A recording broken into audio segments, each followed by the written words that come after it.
My name is Wesley Gross. What are your last name, please? G-R-O-S-E. Mr. Gross, what do you do for a living, please? I'm employed by the LA County District Attorney's Office as a forensic document examiner How long have you been so employed? for the past 7 years. And what kind of schooling did you go to, and what kind of training did you get in order to become a handwriting examiner? My training began during my formal education, which was during my, I was obtaining a Master of Forensic Sciences degree at the George Washington University in Washington, D.C., where I took courses that involved the examination of forensic document examination. Following my schooling, I did an internship with the United States Secret Service in Washington, D.C. with the Forensic Services Division, where I worked with 8 different forensic document examiners, examined mostly handwriting on treasury checks and threatening letters to the president. And then following that, I accepted a position with the County Auditor Controller's Office as a document examiner, where I worked for 2 years and completed my training there under the supervision of another document examiner, and then I came to be with the DA's office. Did you conduct a handwriting comparison in regards to this particular case? Yes, I did. And were you provided with known samples of the handwriting of Erik Menendez and Lyle Menendez? Yes. Counsel for Lyle Menendez, would you stipulate that Mr. Gross has in his possession known samples of handwriting of your client? Yes. And counsel for Erik Menendez, would you stipulate that Mr. Gross has in his possession known samples of the handwriting of your client? Yes. Thank you. Now, Mr. Gross, I've just used the term, and I think you did too, known samples. Could you tell the jury what a known sample is? Sure. A known sample is writing which is attributed to a particular writer by whoever presents the case to me, where they have some basis for knowing that a particular person wrote that writing. Since I don't take writing samples from any individuals, they bring writing to me, they tell me this was done by one particular person, and then that is what we consider known writing. Now, there's another kind of document that you deal with in your profession as well that's called a question document, Yes. hence the term question document examiner? Yes. Okay.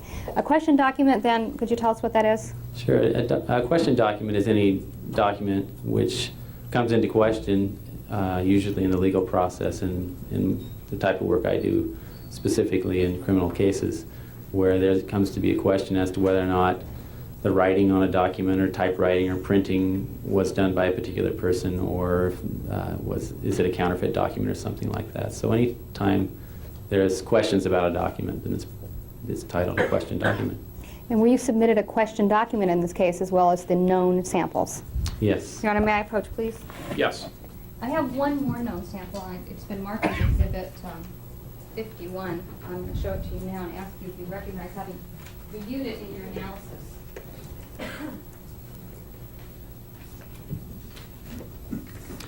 Yes. And for the record, 51 are the signatures of Mr. Donovan Goudreau, which resembles some sort of medical chart. Anyway, Your Honor, I'm going to... I have here exhibit, I believe this is 53. I'd like to ask you if you recognize the blow-up of what you worked with. Yes. You worked with the smaller original forms, is that correct? Yes. Now, when this was submitted to you, which portion of this document 53 was considered the question portion, if you recall? Only the signature. Okay, and on this page, the signature appears to be marked with a yellowish pen. Yeah. Yes. In addition, were you asked to try to determine the origin of 2 other signatures which appear to be the same name? Yes. On the other 2 pages? Yes. Now, there's terminology that's used by handwriting examiners isn't there, which is particular to handwriting examiners. Yeah. Okay, now, when you determine that handwriting belongs to a particular person, how do you refer to that? If that was my conclusion. Yes, I'm not talking about this case, I'm talking about in general. In general. In general, you can make a positive identification of the writer, saying that whoever wrote the known documents wrote the question documents. But that basically you identify who the writer is. Now, is that the kind of identification that's 100%? In other words, it's this person and nobody else in the whole world? Yes. Okay.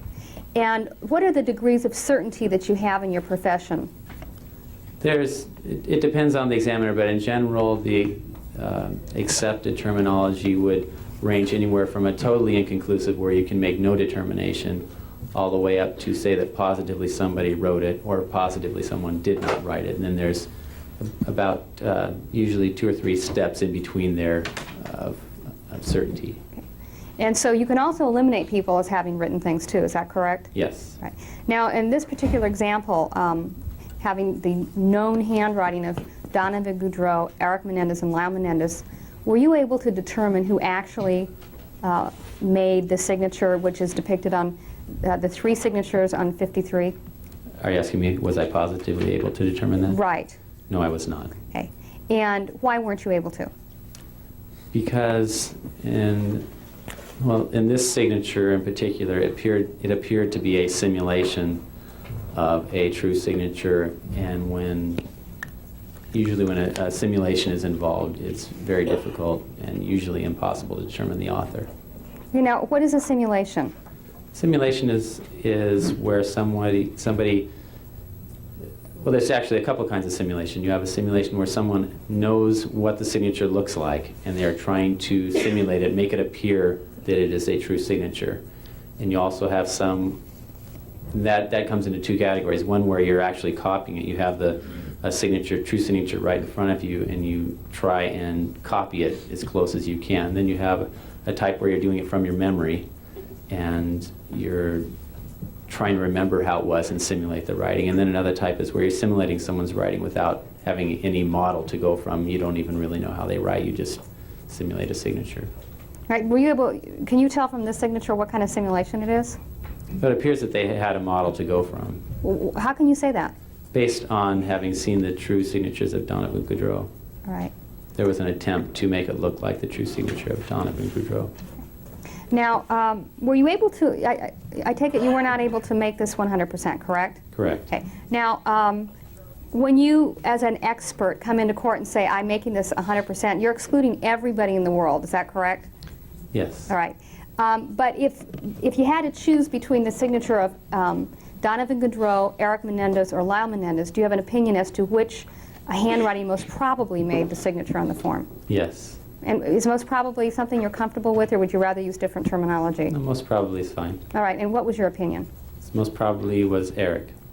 And Erik Menendez, is that correct? Yes. Now, did you notice anything about the spelling of the name in the signatures that are depicted on 53? Yes. What did you notice? The names are misspelled on all 3 signatures that are in question. All right. And as to the first, well, do you recall how they're misspelled? I believe it's the last name Goudreau. The U was left off the end on all 3. All right. I have nothing further. This one is Thank you, Your Honor. Mr. Gross, my understanding is that you believe that the writer simulated Donovan Goudreau's signature, correct? Correct. But misspelled the name in the Yes. simulation. Correct. Okay. And you believe that there was a model that was used in order to try and simulate Donovan Goudreau's name, correct? Well, the person who signed it would have had to know how he signed his name, yes. Okay. And models of handwriting often appears on things like driver's license, right? Yes. And let me show you an exhibit which has been marked as 49A and B. No, small. May I have a moment, Your Honor? Yes.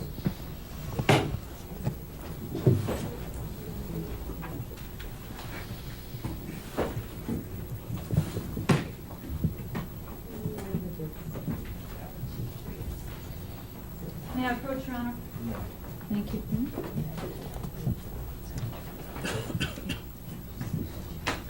I'm showing you an exhibit that's marked 49A. Would you look at this and see if it appears to be a Donovan Goudreau driver's license? Yes. Okay, and does that driver's license also appear to have a signature on it? Yes, it does. And that kind of looks like the signature that's on the known exemplars for Donovan Goudreau, which is, I believe, 51. Actually, it doesn't look a whole lot like those, but if you, I had a better copy of it. Yeah, better copy, Yes. okay.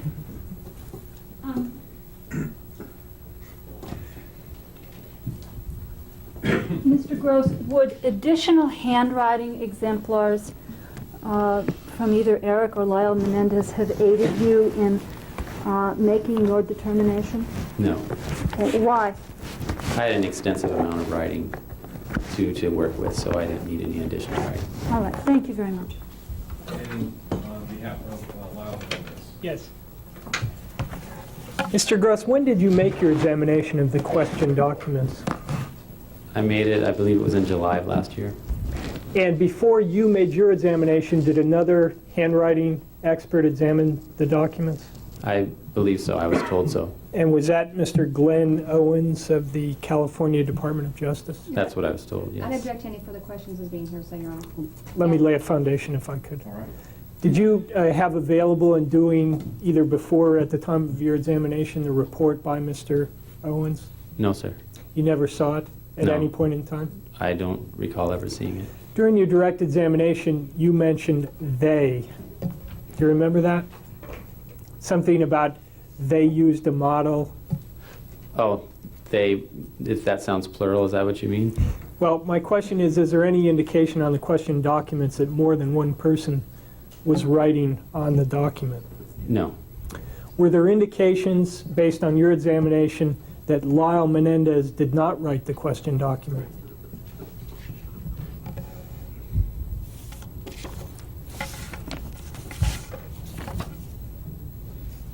Not in a positive, I could not positively eliminate him, no. Well, let me ask you if you can explain this statement. Basic letter formation differences suggest another writer is responsible. What does that mean? That means that the letter designs that were used are not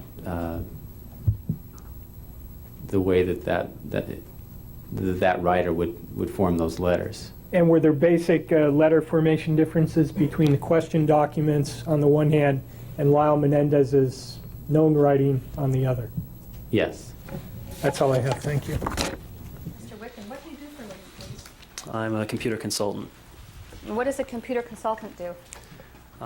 My company provides emergency response service and support for people with computer systems. People call us up and we'll go and solve problems for them. We'll install systems, fix systems, repair systems, sell them, advise them what they should or shouldn't buy. Okay, do you own a company called Leviathan Development? Yes, I do. I have partners, but I'm president and one of the principal stockholders. And is Leviathan Development located in what part of the city, please? We're in West Los Angeles. And what kind of training do you have in computers? About 10 years of having worked on them in the field. I have a bachelor's degree in applied mathematics with a specialization in computability in computers from UCLA. And then I've been providing network service and support since 1984. Now, when we're talking about computers, do you specialize in just the IBM type of computer, or Apple as well? Primarily IBM type computers, IBM compatibles. On August the 31st of 1989, about 1:30 in the afternoon, were you inside of your car in the city of Beverly Hills? Yes, I was. And did you get a phone call in your car asking you to go somewhere? Yeah, I received a page from my office. I called the office and spoke to my dispatcher, and he said that he'd received an emergency call from a gentleman in Beverly Hills who needed to have some files recovered off of a computer system. It needed to be done that afternoon as he was leaving on a flight for the East Coast in a few hours. And since I was 3 or 4 blocks away, could I take that call? And what did you do? So I took the phone number, wrote down the name and the number. I wrote down it was a Lyle Menendez. I wrote the name down incorrectly. Called him on my car phone, told him that I was a few blocks away and would be over in a few minutes, and proceeded to, I believe the address was 722 North L. Proceeded to their home. And did you park on the street? Parked on the street, across the street, directly across from the house. Okay. Did you have any difficulty in getting admitted to the house? When I got out of my car and walked up to the home, it was a series of locked gates with armed security guards, like Bel Air patrol type guards. When I walked up to the gate, they asked me who I was. I told them that I was Howard Wick and I was there to see Lyle Menendez. He corrected me, said it was Menendez, and told me to wait a second, he would go get him. And did, in fact, he go and get Lyle Menendez? And so he went into the house, and a moment later, Lyle came out of the house They let me in the gate, and he escorted me into the home. Okay, do you see Mr. Lyle Menendez in court here today, please? Yes, I do. And what color top is he wearing? Kind of greenish, grayish. I don't know. What color is it? It's Indicating. this gentleman here. He's referring to the defendant at counsel table, Lyle Menendez. Thank you. Once you gained entry into the house, where did you go? Lyle escorted me upstairs into a bedroom and showed me the computer, which was an IBM XT computer, immediately to the right of the door. He stepped in the door, and to your right in a corner was the computer. And when you say it's an IBM XT, that means the manufacturer of the computer was an IBM? The manufacturer of the computer was an IBM, and it was an older model of computer. Your Honor, I have here an exhibit which has been marked as Exhibit 63. May I approach the witness, please? Yes. Mr. Wickett, I'm showing you a photograph, and I'd like to ask you if you recognize the room which is depicted in the photograph. Yes, I do. Do you see a computer in that photograph? Yeah, this is the room that I came into, and this is the computer off in the corner. And you can tell it's an XT by the fact that the front of the computer is black disk drives instead of gray disk drives. Okay, by the disk drive, do you mean the entry for where you put the... Where you put the little floppy disks. So that is the computer that I worked on. Or, All right, now, Mr. Wickett, before you began to work on a computer, did someone ask you to do something with the computer? yeah, when I arrived, is when we walked upstairs, I asked Lyle what it was that he needed me to do, what he was trying to accomplish. And what he told me is that he had a series of files that he desperately needed to recover, that they had been erased or damaged, and he needed those files, and could I please try to find them on the computer for him. Did he identify the names of the files? Yeah, as I remember it was 4 names: Lyle, Erik, Will, and Menendez. Now, for those of us here who are not very computer literate, could you give us a very basic rundown of what a file is inside of a computer? Yeah, when you work on a computer, when you run like a program like a word processor, like WordPerfect, or a spreadsheet like Lotus, the information that you create, you sit at the keyboard and you type in, let's say you want to write a letter to a friend. So you sit at the keyboard like a typewriter and you type the letter, and it will save it on the computer's hard disk in a file with a name. So when you're done, you say, I want to save this file. I want to save my work that I've done. It will ask you for a name, and you'll say Lyle or Erik, whatever you want to name the file. Hit a key, and it will save it on the hard disk so that you have a semi-permanent magnetic record of that information. Now, what is a hard disk? A hard disk is a device, it's a component in a computer that allows for permanent storage or semi-permanent storage of information. There's 2 ways that a computer can store information. One is called RAM, which is electronic memory, and it's only usable when the computer is turned on. So like when you're working on your program, while you're typing it, it keeps it in RAM, it keeps it in the power on memory. But if you want to keep it till the next day, you want to have something that will keep it when you turn the computer off, when you turn the power off. So they've created something that's magnetic, which is a floppy disk or a hard disk, which will store the information in a more permanent fashion. So I can turn the computer off and it will hold the information until the next time I turn it on. Did you, in fact, attempt to access the hard disk of the computer, which is shown in Exhibit 63? Yes, I did. And how did you do that?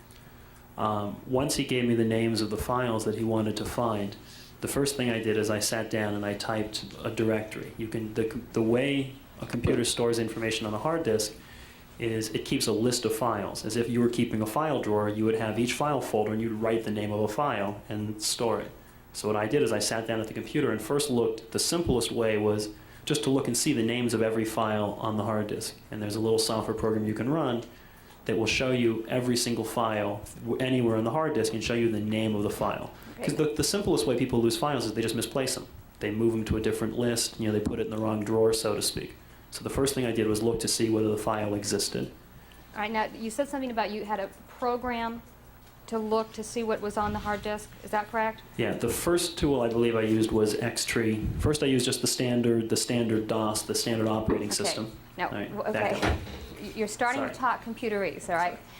Could you explain what DOS is? All right, DOS is the basic, it's the very elementary program that tells a computer how to act like a computer. One of the wonderful things about a computer is you can make it do anything. I mean, I can use a computer as an imitation airplane, so I can sit and look at a screen and play. I can use it as a game. I can use it to write letters. You can basically do anything with it. The thing that tells the computer how to be an IBM computer is something called a disk operating system, DOS. And it's the very, very basic program. There's a certain set of commands or things you can tell it to do. One of which is something called dir, D-I-R, which says, give me a list of every file. Okay, now, if a file has been deleted from the directory, is there a way to see if it's still stored inside of the computer? Yeah, in fact, the way DOS deletes a file. So for example, when I create a file, it writes it magnetically onto the hard disk. So now the information is stored as a series of ones and zeros on a hard disk. And then it has another place, which is this index, the list of what's there. When I delete a file, it doesn't actually touch the data. When I say delete or erase a file, it leaves the information on the disk. It just goes to the list and changes the name of the file in the index to like a question mark. So for example, if you have, take a telephone book, the yellow pages. If I want to hide your information, or if I want to erase your information, I don't have to actually take the information out. If I just change the first letter of your name to a question mark, it makes it very difficult to find it again. All right, so let me stop you for a second. Then if you had deleted the file from the directory, okay, the directory is what you turn on the computer, you write dir, and it will It'll show you a list of what's on the computer. And if I delete a file, when I turn the directory on, the name won't be on there anymore. Right, the file will be on the disk, but the name won't appear on the directory. Okay. So is there a way by which you can go into the hard drive and ask it to give you all the files that had been deleted before? Right, so there's a tool called Norton Utilities that I used. Norton, is that spelled N-O-R-T-O-N? N-O-R-T-O-N, Utilities. Is that a program? That is a program. Now, in relationship to the 4 items that you were asked to look for, did you look for them in the directory? First I looked for them in the directory. Did you find them in the directory? I found a couple of the names of the file. Like I found a file called Menendez as an example. But when I looked at the actual file, what the file contained was a printout of the directory that someone or somehow had managed to already erase the file, but not by telling it, please erase me, by copying something else over the top of it. Now, you said you found the word Menendez in the directory. As a file name. Okay, did you find any other file names in the directory? I also believe I found Will, Erik, and Lyle. Okay. Now, Mr. Witkin, when you were told the word Will, W-I-L-L, did you consider that to be an abbreviation for the name William, or did you understand it to be the name of a document, or what was in your mind? As I understood it, it was 3 first names, 3 proper names and 1 last name. Like Larry, Moe, and Curly Joe. Right. Okay. But it's Lyle, Erik, and short Lyle, who I knew there existed a human being named Lyle because I was standing there talking to him. Erik, which I assumed was another male first name, and Will, which I assumed was short for William. Now, you've testified that you found something in the file called Menendez, but it was basically just... Right. Each of the files, what I found was each of the files that I did find had no meaningful information. What they each of them was an exact copy of the other, and what they contained was a listing of the actual directory, as if someone had copied the directory over those files. If you recall, I said when you delete a file, it doesn't actually take the information off. It just changes the name. The one way you can get the information off is write something else right over the top of it. Now, so apparently someone had written over the top trying to obscure these 3 files, or either purposefully or accidentally, but someone had actively covered those files with. All right. Now, is one of the things you're asked to do in your profession to go and correct mistakes that people make on their computers? One of the most common things you do. All right. I mean, a major piece. In fact, this tool, Norton Utilities, Peter Norton, who originally created it, managed to build a multi-million-dollar company out of one product, out of an unerased product, a product essentially for just taking when someone else accidentally erases a file and recover it. All right. So it's a very, very common thing to want to do. After you located these various files and found that there was no meaningful information inside, did you communicate that fact to Lyle Menendez? Yeah, I did. The first thing I did is once I realized that they had nothing meaningful, the next step that I took, I told them that there was nothing in the files, but there was a tool I could use, again, a piece of Norton Utilities, to search through the whole disk, ignoring files, but just looking at every letter on the disk and trying to find those names to see if they existed someplace else, either in a different file name or if in a file that had been erased and just was still, where the raw information was there but no longer attached to a file. Okay, did you ask him if you should do that, or did you tell him you were going to do that? I told him I was going to do that. Okay, now, during the period of time that you were making your search, where was Lyle Menendez? Coming in and out of the room. When I began, he stood behind me and stood with me.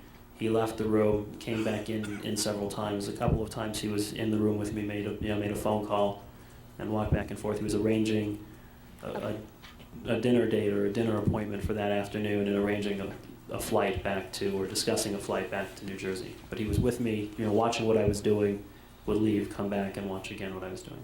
And Mr. Whitkin, did you in fact then use the portion of Norton Utilities to search the hard disk to see if you could find any other words or references to the items you'd been asked to look Right, for? so I searched the complete hard disk everywhere and found that those files, the words, existed no place else on the hard disk except as those 3 file names containing essentially meaningless information.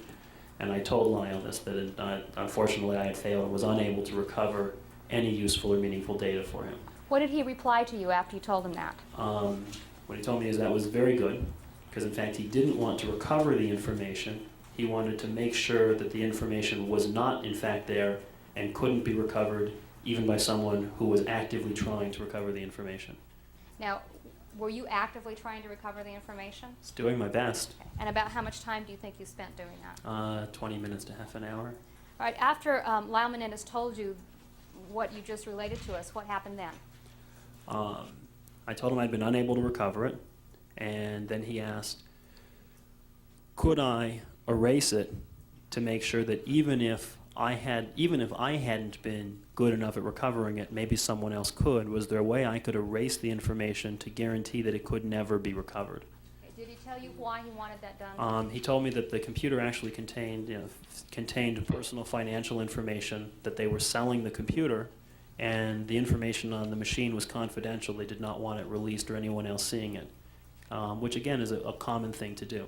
If you have a computer and you want to give it to someone else and you have confidential information, there's a tool for erasing it. Again, part of Norton Utilities. All right, did you in fact erase the computer at that point? So I then used, the Norton Utilities has a file called wipe disk, which will go, and I said, the only true way to erase a file is to write something else over it. So what wipe disk does is it goes to the whole hard disk, and every single character, every possible place to put a piece of information, it writes a 1 and then a 0 and then a 1, and it forces it so that there is no way to ever see what was on that disk beforehand.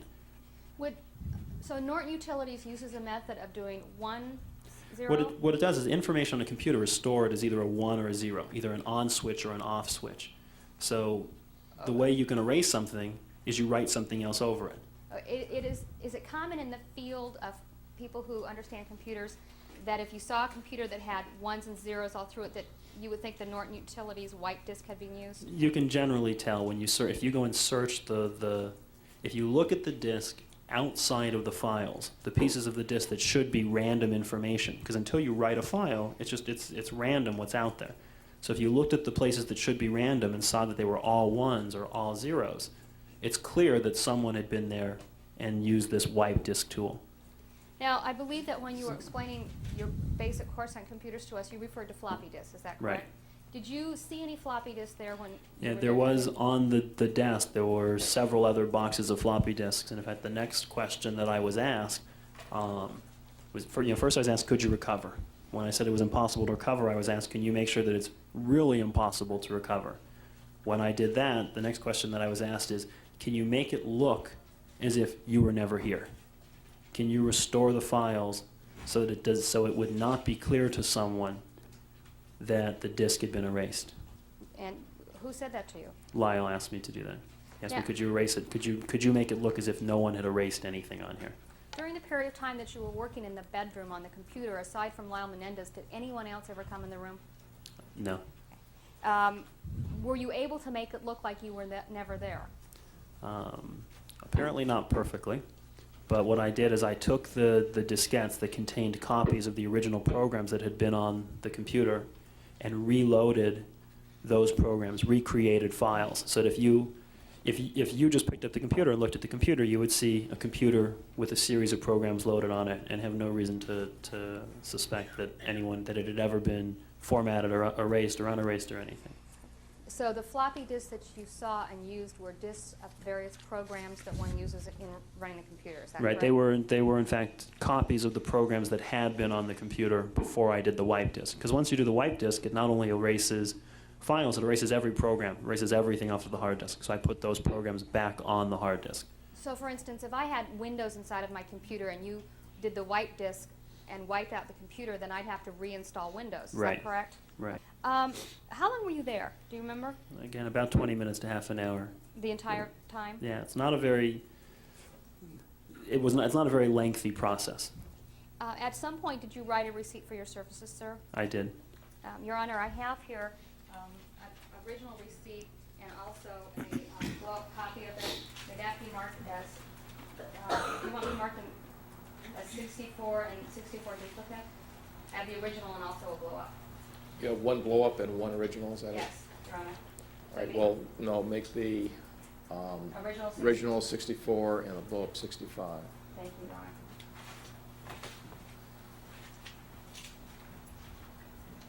May I approach, please, Your Honor? Yes. Mr. Wicken, I'm going to show you Exhibit 64 and also the blow-up of it. Is this the actual receipt that you left that day after performing the services you described? Yes, it is. And this appears to be a Xerox copy of it.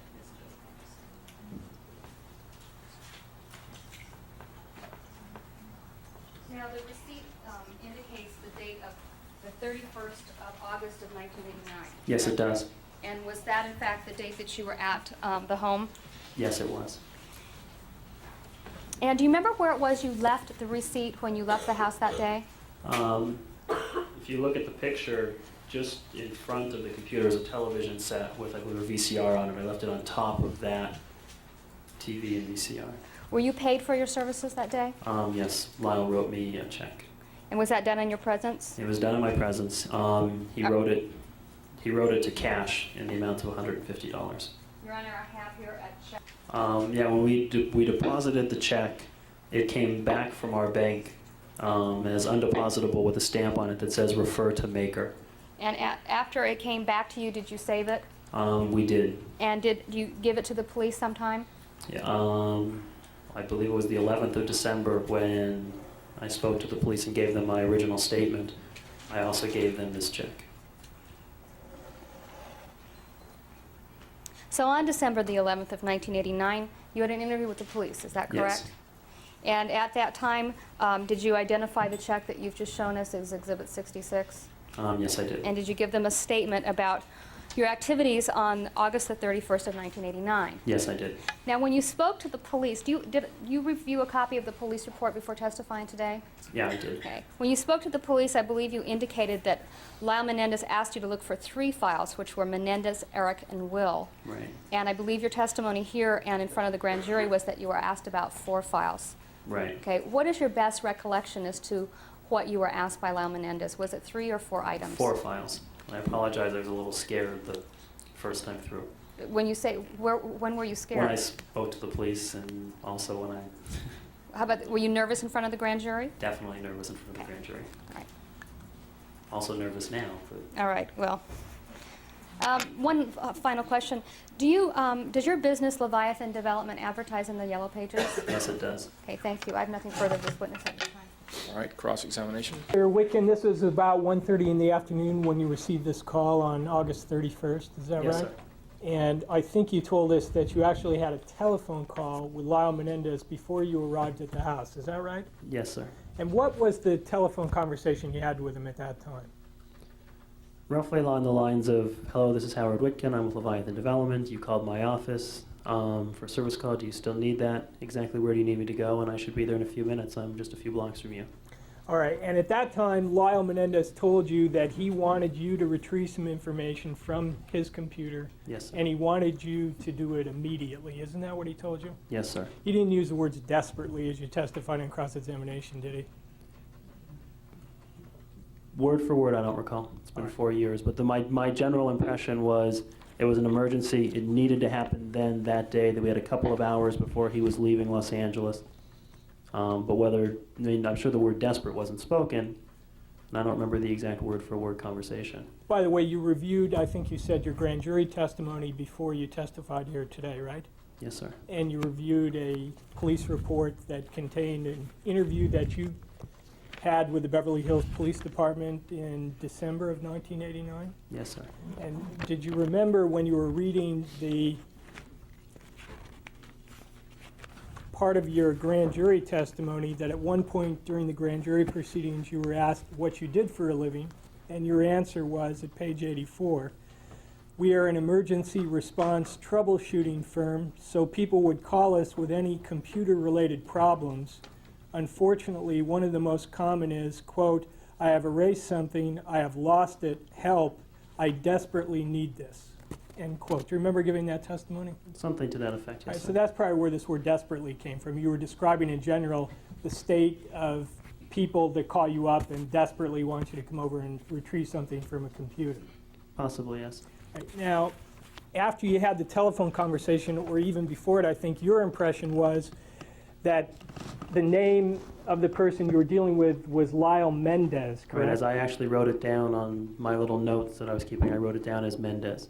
And was that a mistake you made, your office made, or did Lyle Menendez say, my name is Lyle Menendez? I sincerely doubt that he gave the name incorrectly. I'm pretty positive that either I heard it incorrectly or my dispatcher heard it incorrectly. And in any event, when you arrived at the house, somebody there informed you that the correct name of the person you were dealing with was Lyle Menendez, correct? Yes, sir. And then you had a conversation with Lyle in which he introduced himself as Lyle Menendez. I believe he introduced himself just as Lyle. And at that point, you knew his name was Menendez because a security guard had said the true name is Lyle Menendez. Yeah, I think that the time that I was absolutely certain what the last name was at the very end when I had a check that said Menendez. So when I actually looked, and when I went and took the check with me, then I was sure it was Menendez. At what point I realized that I had the name incorrect, I can't recall. Whether it was exactly at the beginning or some point Sure. in a later conversation. At any point in time when you were dealing with Lyle Menendez that day, did he ever say to you, this is a confidential, words to the effect of, this is a confidential matter and I don't want you disclosing that you and I had this conversation? No, the only thing that he stated to me that was confidential was the information on the system.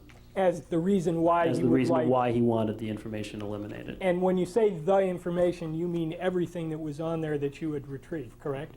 Yes, sir. In other words, he never said to you, I just want the information relating to the word will, or the other words I think you said were Lyle, Erik, and Menendez, correct? No, the times at which there was a specific reference to specific files or specific information was at the point when I was asked, can you find this information?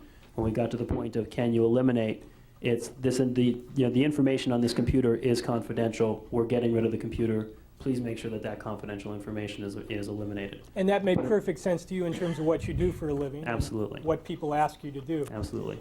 Could you tell whether that computer had been wiped before you got there?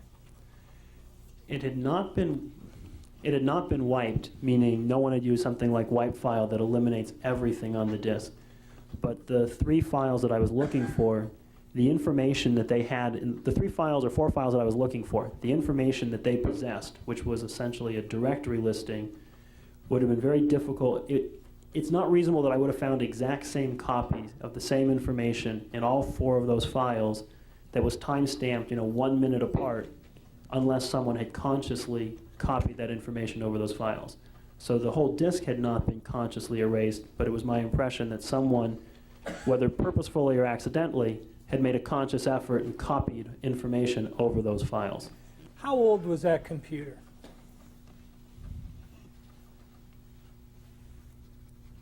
Probably 4 years, 5 years. I mean, it was an XT, so at that point it was already an old style. It was already an outdated technology. And just in general, how easy was it for someone unskilled in operating that computer to learn how to use that as compared maybe to some simpler computers? From what I recall, the programs that he had loaded were very simple and very basic programs. So, I mean, I could teach my mom to use it in probably an hour, All right. maybe a little longer. And did Lyle Menendez ever say that he knew how to operate the computer? No, sir. Did he ever say that he had attempted to retrieve the information off the computer? I don't recall. Now, as I understand it, you started looking through the system, and at one point you identified, I think you said 4 words, correct? Yes, sir. And the 4 words were Will, Erik, Menendez, and Lyle. Yes, sir. And then from seeing those words, you then did a directory search and came up with a list under Menendez? I came up with a list that included several of those file names, including Menendez. As you do a list, you see files, command files. You see all of the different program files within the system. All right, and I have 3 computer programs which I've had marked as Exhibit 68, 69, and 70.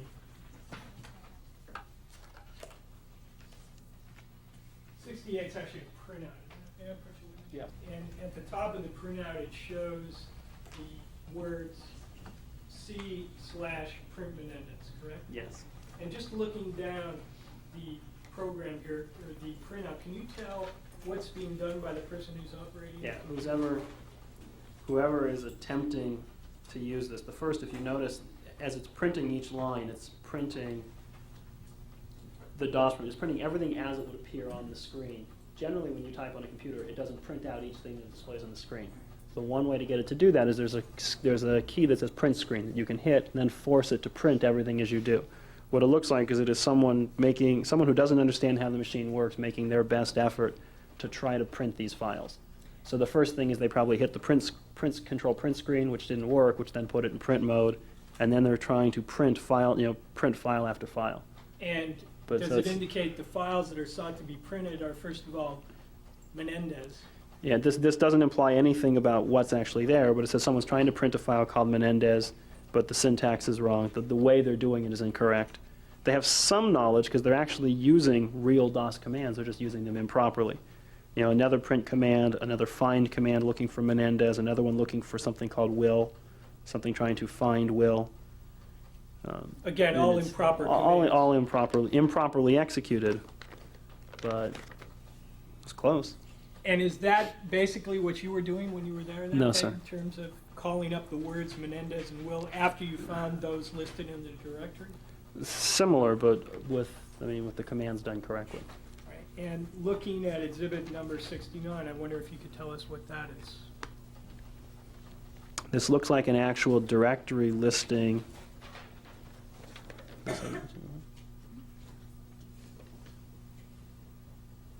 And that's a directory listing that you would obtain, at least on that computer, if you gave it a command to search under Menendez? I couldn't say what computer this came from. This is not a document I've ever seen before, so I'm not sure I where understand this. On whatever computer that was printed on. Yeah, this is someone asking for a list of all files that are in what's called the root directory, the very lowest level list, the most basic list on the computer. We have to clarify that this is or is not what you saw when you did your computer search. To tell you the truth, I have no idea whether this is from that computer or not. Okay. It could be, to reproduce this would be very simple from pretty much any computer.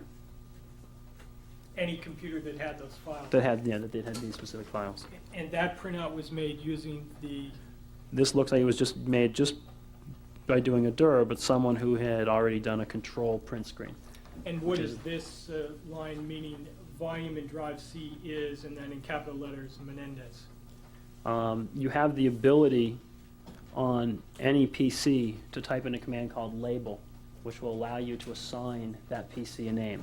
It's not a permanent name, so if I wanted to if there's any PC in the room, I can take in a second and just say label Menendez, and then do a directory, and then say label Witkin, and the label would be gone. So this is whoever printed this directory at some point typed out label Menendez. Either if this is the machine that was in that room, then that could be that, or it could be from a machine in your office as a recreation, or And Could be how from about anywhere. Exhibit 70? Could you describe what that purports to be?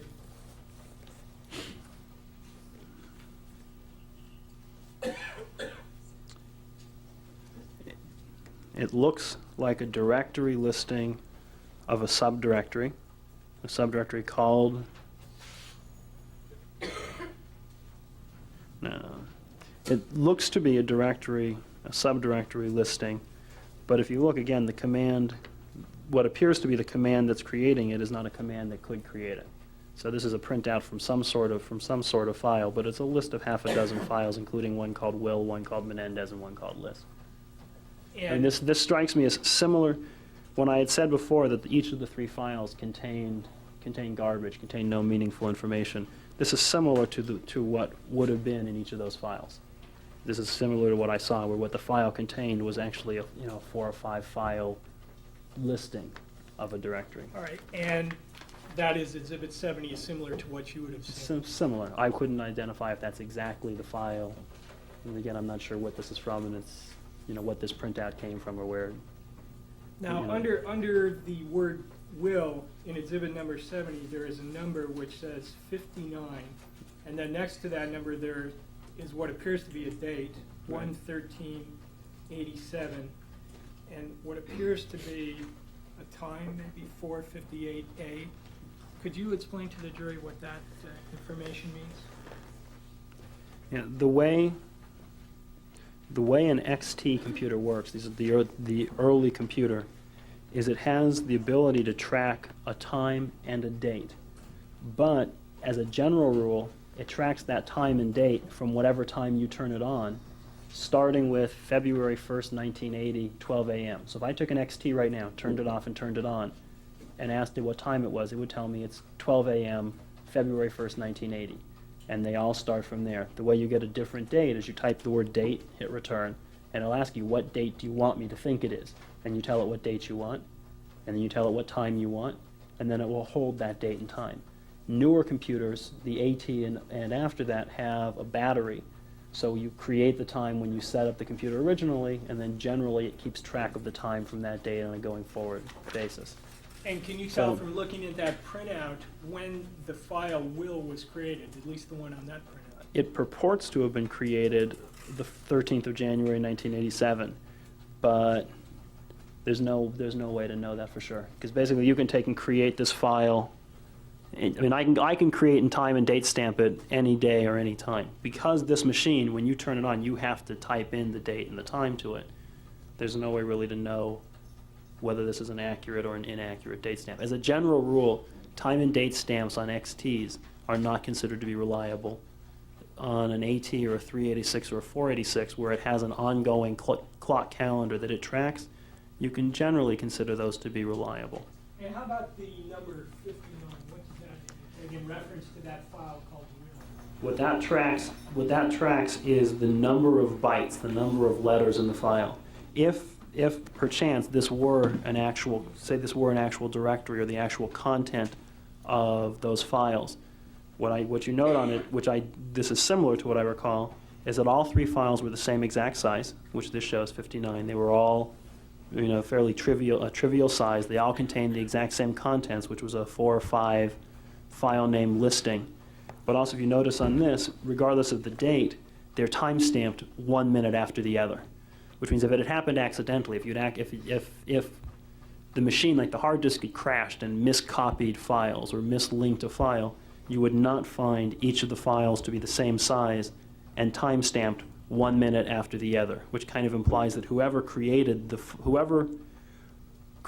these files, whoever wrote over these files, did it in a purposeful fashion, that they went one after the other and copied, if I typed dir space a greater than sign and the word will, I would take exactly this data and stamp it right over whatever had been in the file will. But then type dir space greater than sign Erik, I do the same thing to Erik. Same thing to Menendez. So what it appears is, however this file was created, is it was written one after the other over each of the 3 files. And just looking at that printout, can you tell how much information, and by how much I mean how many words, are in that file called will, just looking at the printout? 59 letters, so nothing substantial.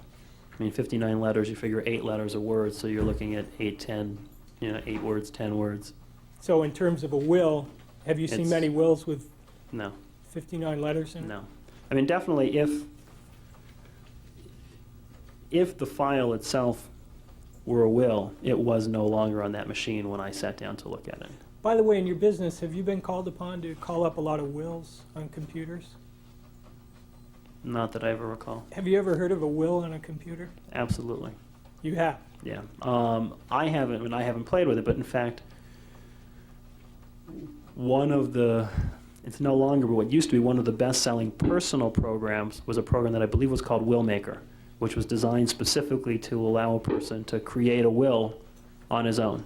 You take it home, and there's numerous little programs that are designed to let you create documents. If you don't want to take it outside, or you don't want to bear the expense, it will piece the documents together for you. So actually, for personal use, for home use, a Willmaker was a pretty common piece of software. Or in fact, if you wanted to just take it in a word processor and just type it up, if you want to be able to leave a record, it's a simple place to do it. Now, I think you said as you were trying to retrieve this information that Lyle Menendez was leaving your area where this computer wasn't going other places? I mean, during the course of the time that I was there, he came Right. in and out of the room several times. He was And- with me for the first couple of minutes, went away downstairs, came back again, went downstairs, came back again. And I realize it's been 4 years, but do you remember a conversation you had with him about saving any information on the computer, be it will or anything else? I'm not sure what you mean by to save it. I mean, the original conversation is, can you recover it? In other words, was there a request that a printout be made? Not that I recall. It could have been you simply don't recall. It could be that I simply don't recall.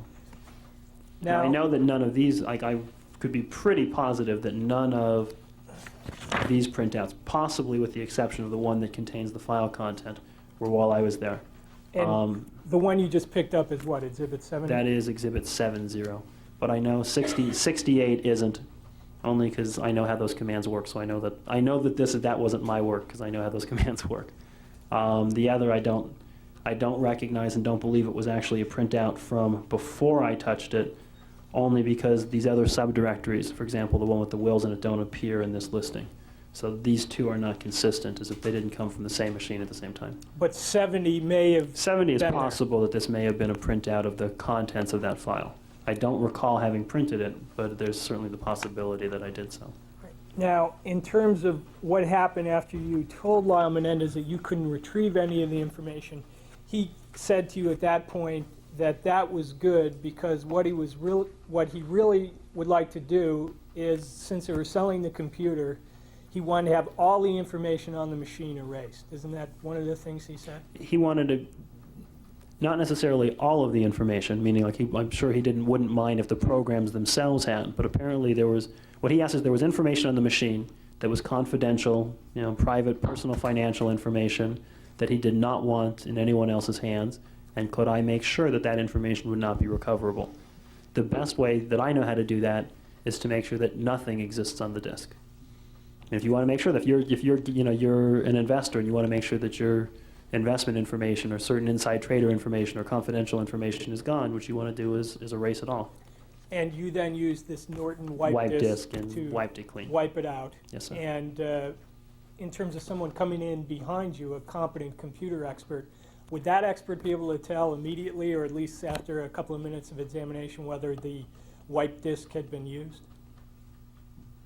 Depending on what he looked, if he suspected, like if I suspected someone had used wipe disk before I was there, then I could have discovered that. How do you discover that?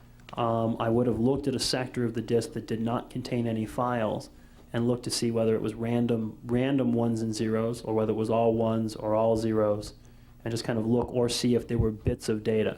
For example, if I create a file and erase it and create it and erase different files, it'll leave scattered bits of data. So you can look in the areas that aren't files and just see what's out there and see whether it's clean. If it's clean, then someone's erased it. If it's got random scattered data, then it's just the natural, nothing's been written there yet. If I didn't know to look for it, I wouldn't have looked in the non-file areas. So it's only if the person suspected that someone had done so and was consciously looking for it that they would have noticed it. Now, when you got done with this transaction, you then told them that it was going to cost them $150 for your Yes, sir. services. Yes, sir. And you wrote out a receipt with your name on it, correct? Your company name and also your personal name? Yeah, we have standard service authorizations that we use. It was Exhibit 64, I guess, where we use a standard document in which we can write what we did. So anyone that we work for, they can go back and later and refer, see what work we had performed for them. So I wrote out a receipt of who I was, who the work was done for, and what was done. And do you keep a copy of that bill that you give to him? Yeah, there's a copy that we leave with the customer, a copy that comes back to the customer with the mailed invoice, a copy that we keep, the original sign sheet that we keep in our files. Did Lyle Menendez ever indicate to you that he would not like any paperwork created on this transaction and that he'd give you a little bit extra money if you didn't do that? No, sir. And do you recall him saying, "I'd rather pay in cash," or that there wasn't any record of this transaction? I recall him writing the check to cash, but I don't recall any offer to actually pay in cash. But he wrote the check to me as a check written to cash. Do you remember why that was done? I don't believe he was explicit. All right. And the check itself had the name Menendez right on it, correct? Yes, sir. With the address? Yes, sir. Different address. Different address. And you took that check back to your office and tried to cash it, and the bank sent it back. I took it back, turned it over to my controller, who put it in our deposit, and the bank sent it back. And did that kind of bring the transaction back to mind and alert you to the fact that there was some sort of problem? When the check came back from the bank, stamped refer to maker, and I saw the next day an article in the newspaper related to the case, I realized it wasn't a real pleasant thing. All right. And And at that point, I called the police and anonymously said, "I don't know who this is, but here's what happened and here's what I know." And in terms of hiding the transaction, probably not a real good thing to do to give you a bounced check, was it? There can cause for speculation upon the witness. Sustained. Did you see the article in the paper on December 5th, 1989? Yes, sir, I did. And that was an article in the Los Angeles Times indicating that the police were starting to investigate the possibility that a will had been erased? Yes, sir. And that was the first time I realized that the word will might not have been a first name. All right. And did you have the check between August 31st and December 5th? In other words, up to that point, you had no idea the connection of this transaction with what you saw reported in the newspapers. I knew there was something about it, so I kept everything, pulled everything into a separate file, and turned it over to my lawyer and told him, "Keep this. Someday we may need to do. In other we may words, need it." even before that day, even before When December the check came back 5th, refer to maker, I realized there was something. I realized there was a murder case. I realized that I had been in the house, and I turned it over to my lawyer. I mean, it wasn't. When I was in the house the original day, something about the transaction, and especially when we got to the point of make sure it looked like you hadn't been here, made my spine crawl. So I knew there was something. I strongly felt, at least subconsciously, there was something very unusual and very wrong. let me ask you this. When you went to the house, did you know it was the house where the killings had taken place? I had no awareness of the killings. I generally don't read the murder news. And when was it that you decided to give the check to your attorney to hang on for later use? After the check came back, refer to maker, a week later, 10 days later, when I saw an article and realized that this case existed, is when I gave it to him to hold. So it was probably the 15th of September. And then on December 5th, you made an anonymous phone call to the Beverly Hills Police Department indicating that you had some information about the computer that they were Yes, sir. investigating at that point, correct? Yes, sir. When I read the article in the Times and realized that it was something of significance related to the case, I called the police and. And at that point, you didn't want to reveal your identity because basically you were fearful of being involved in something as serious as this, correct? Absolutely. And the way that the police got to you, well, let me ask you, do you know how the police got your name finally, if you didn't come forward? Well, my first question to them when they I called them on the 5th, They called and told them a little bit of what I knew. They called me on the 6th. My initial speculation was, maybe they had traced the call. What I was told is that, in fact, they had served a search warrant on the house, found the receipt, which had my name, our company's address and phone number. And they contacted me the next morning and asked if I'd come talk to them. And they told you that that receipt with your name on it was in the exact location where you had left it back on August 31st, 1989, didn't they? They told me that it was found in the house. It was found with the computer. They didn't tell me where they had found it. They didn't tell me where in the room they had found the receipt, but they told me that they had found the receipt with the computer. Still in the house where you had been Still in back the house where I August. had been. That's all I had, thank you. Any redirect? Yes, Your Honor. May I approach, please? Yes. Mr. Wicken, I'm not going to go over these in great detail, but these three exhibits that the defense attorney marked, number 68, 69, and 70, which appear to be on regular computer paper, right? Now, these three exhibits, if I had this kind of paper and I had an IBM computer at home, could I go home tonight and make an exhibit like this? If you have half an hour, 10 minutes. Right, so, in other words, I think what you told us during your testimony was that a computer doesn't know what time it is unless you tell it, is that right? Absolutely. And even though my computer might think that today is August the 2nd, 1993, I could go home tonight and tell it that it's really March the 2nd, 1972 if I wanted to, right? 2 commands, 10 seconds maybe. All right, so, and then with that, I could recreate a directory. You can rename it Menendez in another couple of seconds and type a directory and Now, have these printouts. I just have a couple more questions. When I create a file in my computer, the computer, if it has the date and time correct, will indicate next to the file the date and time that that file was created. Is that correct? Yes, ma'am. Then if I go back into the file and I change the file, and I tell the computer that I want to save the changes, does the computer put the new date and time of when the changes were done? Yes. All right, so in other words, I believe in Exhibit 70, there's something about will and something about, just a moment. There's a date and this date appears to be January 13th, 1987. Right. With the time. But that doesn't mean that's when the file was created. That means that's when it was last accessed and changed. That would be when it was last changed, last written over. And I believe you indicated that there, according to Exhibit 70, that file created contained 59 bytes. Is that correct? Yes.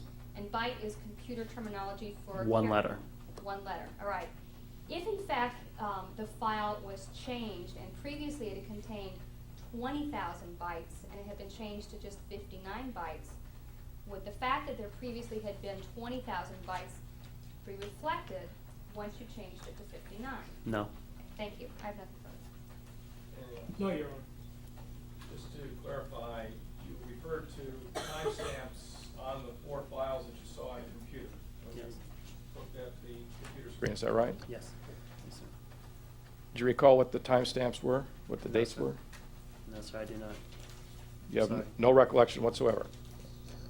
Because on an XT, time and date stamps are so meaningless, you never look at them, never refer to them. If you look at most XTs, probably half the files are dated 1980, only because most people don't change the time and date. Okay, all right. Anything else? They're basically meaningless. Okay, thank you. Did Lyle Menendez ask you to look for 4 specific things inside of the family computer? Yes, ma'am. What are the 4 things he asked you to look for? He asked me to look for 4 files, specifically Lyle, a file named Lyle, one named Erik, one named Will, and one named Menendez. Where was the computer physically located within the house? In an upstairs bedroom immediately to the right when you walked in the doors. Your Honor, I believe the witness has in front of him Exhibit 63. I have another one here put on this board. It's quite small, but Mr. Wicken, briefly, could you tell us what is depicted in the far corner of this picture? This picture shows the bedroom into which I went, and it shows the computer in the far corner in the center of this picture. This is the computer that I went to work on. At some point, did you erase that computer? Yes, ma'am, I did. And did you use a particular program to erase the computer? Yes, ma'am, I used a program called Norton Wipe Disk. And is that part of the Norton utilities? Yes, ma'am, it is. At the completion of wiping or deleting everything on this computer, did you do something to reload programs onto the computer? Yes, I took a series of floppy diskettes that they had. In fact, if you look in the picture, you can see them underneath the computer, and reloaded all of the original programs without any of the data files onto that computer. So you had the generic program, but not any specific things that a user would have put into that? Right. For example, if you had a word processor, I would have put back the word processor, but none of the documents or letters or paperwork that you had personally created. Just those files that you would have purchased from the store. Now, was anyone else there with you while you were doing this, aside from Lyle Menendez, inside of the home? Not that I'm aware of. Thank you. I have no further questions of this witness. Cross-examination. Did you turn on this computer and make an effort to locate the 4 named files that Lyle had asked you to look for? Yes, ma'am, I did. And do you recall whether you ever saw on the screen of that computer any files bearing the names that he had given you? Yes, ma'am, I did find files on the computer which did have those file names. Okay. Did you find a directory on the computer under the name Menendez? Yes, ma'am, I believe I did. Did you also find a file on the computer with the name Menendez? Yes, ma'am. And did you find a file on the computer with the name Will? Yes, ma'am. Now, would you explain to this jury what is a file in the sense that we use it when we talk about a computer? If I could look, I can remember how I explained it an hour ago. Now, Well, a anyway, file is when you create anything on a computer. When you want to create a document, so you want to type a letter on your computer. So you sit down at the keyboard and you pull up a program and you type the letters and then you give it a name and you say, I want to save this letter or this memo or this spreadsheet or whatever it is that you're working with. I want to save it. I want you to keep it for me so I can pull it up at a later time, and you give it a name. And it stores that name, it stores that file, which is the series of information on the computer disk, and then it stores a reference to that information in something called a directory. The directory is like an index. It's a list of names. Each name refers to a specific file, a specific document, and it tells the computer where to look on the hard disk to find that document when you next want to work with it. And you can give directories different names, too. Right. If you were creating 1,000 letters, it becomes very difficult to ever find those again. Every time you wanted to find a letter, you'd have to look down this list of 1,000. So what it gives you the ability is you can create sub-lists. So you can make a list called business correspondence, and a list called recipes, and a list called personal correspondence, and start to break it up into subcategories. So you take that 1,000 letters, and if 300 were business correspondence, they'd show up under a subdirectory called Right. business correspondence. Right. Now, when you saw on this computer a file or document called Will, is there something that you have to do when you see a file name on a computer to actually look at what the document says? Yes, there is. If you're just in DOS, the basic operating system that tells a computer how to be a computer, the only thing that you'll really see is the list, is the index. If you actually want to see the contents, depending on how that was created, if it was created in some word processors, I have to either run the word processor itself, because it puts special codes. It doesn't print it as normal letters. It puts it in a coded format. So some programs you have to run the actual program itself to see it. Some of them, if it's mostly text, if it's mostly just the letters, A, B, C, D, you can copy it to the screen, you can copy it to a printer, but you do have, it's a different command to see the reference to the document than it is to actually see the text or the body of the document itself. Okay, DOS, the basic operating system for the computer. If you turn on a computer and you're in that operating system and you want to know the names of all the files or a list of all the files, you basically only have to type in dir for directory. Right. And it will then print up on the screen the name of every single file that's been created. correct? Within that directory. If you wanted to go into one of those subdirectories, as we spoke, you would need to be explicit. Instead of saying dir, you'd say dir space Menendez, and it would show you all of the files that were within the subdirectory called Menendez. But let's assume you don't But know there are subdirectories. Then you would go just to sit a down and type computer, dir, you and it would type tell you dir. what's there. All right. I'm sorry. Why don't you wait for the question? If you go to a computer you've never looked at before and you're in DOS and you type dir, directory, it will then bring up a list of all of the other directories, the subdirectories, and all of the files that are just loose files. They're not inside another directory. Exactly. Okay. Now let's say you don't go through the word processing program. Let's say you want to actually see the text of a particular file that's appeared on this list. What do? You're in DOS. Can you bring up text in DOS? You can. And what do you do to do that? I would use a command called copy. I would do copy, space, and then the file name. Say the file name was called letter.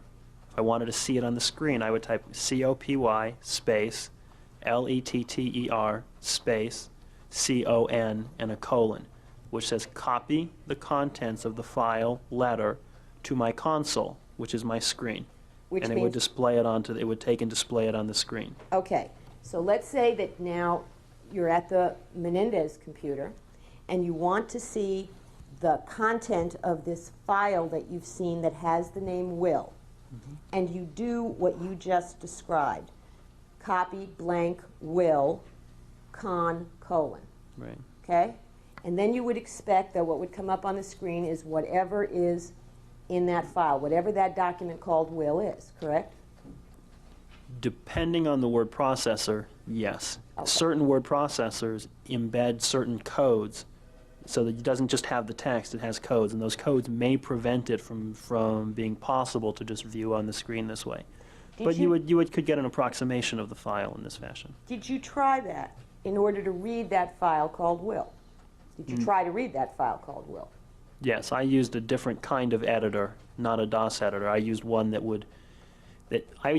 is not sensitive to these other control codes, to the non-printable characters, the non-letter information.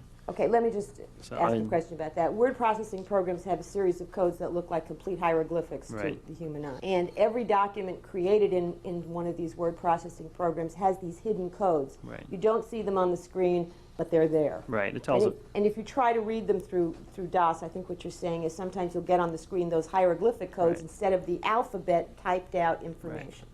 Right. So you went in using something like Xtree? where I used Xtree was to see what files existed. I probably used, I don't recall exactly, I probably used IBM's Professional Editor. So you used one of these programs and you wanted to see what was in this file Will, and did you see what was in that file Will? Yes, I did. And what was in that file Will? What was in that file Will was a directory listing of one of the subdirectories. So it wasn't wasn't actually a document. No, not per se. Or if it was a document, it was a document that just had a list of file names. Of 4 file names or 5 file names. And did you do the same thing with the other headings of this? You said that you had seen several files. Whichever files were there that were on the list, did the same thing. Each of those files had the identical information in them, which To the was best of my recollection, they were each identical. and they were a directory. And they were a directory. And do you recall now that when you looked at that, when you did this, I'll strike that. Do you recall now that when you first saw the directory on the screen that had these file names, that the files, or at least some of them, appear to have been last worked on or last changed within a minute or so of each other? Yes, ma'am. And at that time, it was an old one when you saw it? Definitely. And at that time, when you would turn on one of those IBM XT computers, if you wanted it to keep track of the date, you'd have to actually tell it what the date was on that day that you turned the machine on. Right. The way an XT was designed, whenever you turned it on, it would think it was 1980, and then you would have to explicitly tell it the date. It is possible to put a special card in it that would make it have an ongoing clock. I don't know for sure whether or not one of those was in the machine. Don't recall that. So it could have had So a special card that would have acted like a continuous clock the way Right. more modern computers act Right. now. So all you'd have to turn it on and it would know the And it would date. know whatever, relative to whatever date it thought it was yesterday, it would still be progressing. I don't Assuming there recall wasn't power outages and things like that. battery failures and the like. Okay, so this could have been a computer that was keeping track of its own time, or it could have been a computer where you'd have to actually type in the date each day when you turned it on. Right. Okay.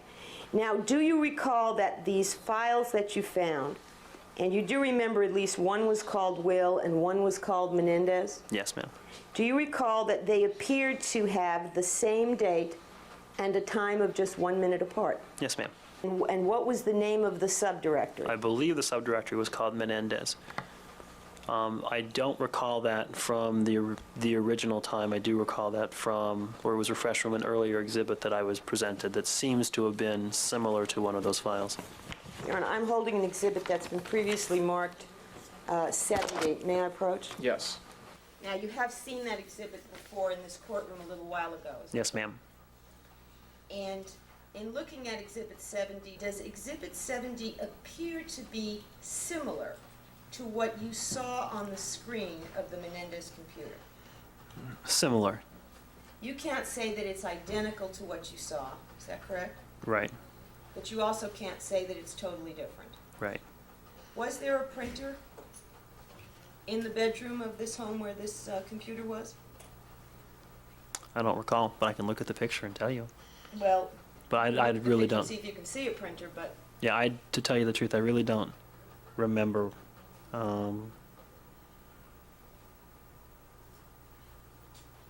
And I don't see one. Yes, I do see one directly on top of the machine. so there is So I a would say printer. that there is in fact a printer there. And the paper that Exhibit 70 is made up of, is that standard computer printout paper? It's standard wide carriage paper. And it is in fact the kind of paper that would more than likely have been used in this printer that I see here. I mean, this is a wide carriage printer, so there's a good chance that this is the type of paper that they would have used. Okay. Generally, for home use, most people don't buy the wide carriage paper. Okay, but would it make sense to you if this was a computer, in fact, that had come from a business and then was taken home? Definitely possible. Let's look then at what's on Exhibit 70. And let's start with the first line. It says C. Is that a greater than sign? Yes. C, colon, slash, Menendez. Right. Okay, but what is that? Is that an attempt at a command? It's a totally meaningless attempt at a command. You have to keep Sorry. talking into the microphone. It's an attempt at a command. It's attempting to execute a program called Menendez. Okay, and it doesn't work because it's not a proper It's command. not a proper command. Now, the next line says DOS, does it not? Yes. And next to that, it's in parentheses, it says directory. Yes, ma'am. Now, what is that? That is identifying a subdirectory called DOS. Okay, So that whatever this listing is a snippet of another directory listing. And you can tell from this that it's not a full list. This list said there should be 70 files, yet we see only 6 files. actually, I think it says 90 No, files. sorry, 90 files, and we see only 6. Okay, so, but it's showing you DOS directory, and that is a valid thing that would show up on a screen? Yes. And that shows a creation or a last worked upon date, does it not? Yes. And that date is January 20th, 1986, Yes. and it has a time of 12:25 p.m. Yes. Okay. Now, the next thing here is something called Xtree, or the symbol for something called Xtree. Right. And is Xtree a type of program? Xtree is a type of program, but if it were the program Xtree, it should say xtree.exe, not plain Xtree. Plain Xtree, again, is meaningless. Okay, but nevertheless, it shows a number of characters, or Right. it shows that this Xtree, whatever it is, has data in it. Yes. If it's a program like Xtree, where it's a purchase program, it will show the last date that the publisher worked on the program before they shipped it. But again, those dates aren't always real. If you look at the current copy of Microsoft Windows, which is a program that didn't exist until 1993, there are several files in it that are dated 87 and 88. So it's, or just, I mean, that those date stamps and time stamps, as often as not, are meaningless and irrelevant. In those programs? In many store-bought programs. Okay, let's get back to this, though. You think that this Xtree is not really a program, but what, a document? No, it looks like a corrupted file. I mean, the Xtree is a program, but Xtree should be Xtree.exe or Xtree.com. Okay, the next line is the word, it appears to be guest, G-U-E-S-T. It's also the name of a directory. And that's a directory. and that shows a date of March 25th, 88, and a time of 9:43 a.m. Does that mean that's when that directory was created on this computer? Most likely. I mean, looking at also the one that's almost more indicative is a DOS directory is generally one of the first things that you create when you set up a new machine. So if theoretically this were a piece of the directory from the main directory, and it had not been changed or modified or corrupted, it would imply that, and if they had set the date correctly when they first set the machine up, it would imply that this machine was first set up in 1988. Okay, but then we're about to hit a row of 3 things that all have dates of 1987 on them. As I said, most of the dates are irrelevant. I mean, with an XT, it's very hard to get anything from the dates. What's wrong with this? Because what we do have now is entries that have different dates, not all, and then none of them are 1980, is that correct? None of these are 1980. All right, now let's go to the next entry. Under guest, which is a directory, we now have 3 files, Will, Menendez, and List. Is Right. that correct? Now, are they files under the guest directory? No, they are not. All right, so they're just separate files. They are separate files in the main directory, or this snippet of the main directory. Now, according to this printout, the Will file has 59 bytes, or 59 characters. Right, The Menendez file has 59 bytes or characters. right. And the List file has 59 bytes or characters. Yes, ma'am. And all 3 of these files have the same date, January 13th, 1987. Yes, And all 3 of them appear to have been last worked upon or created, whichever it is, a minute apart. One at 4:58 a.m., one at 4:59 a.m., and one at 5 a.m. right. That had no significant information, but the identical information in them. That's the way I recall it, yes. And that's what that looks like, 3 files with identical information created at or near the same time. Yes.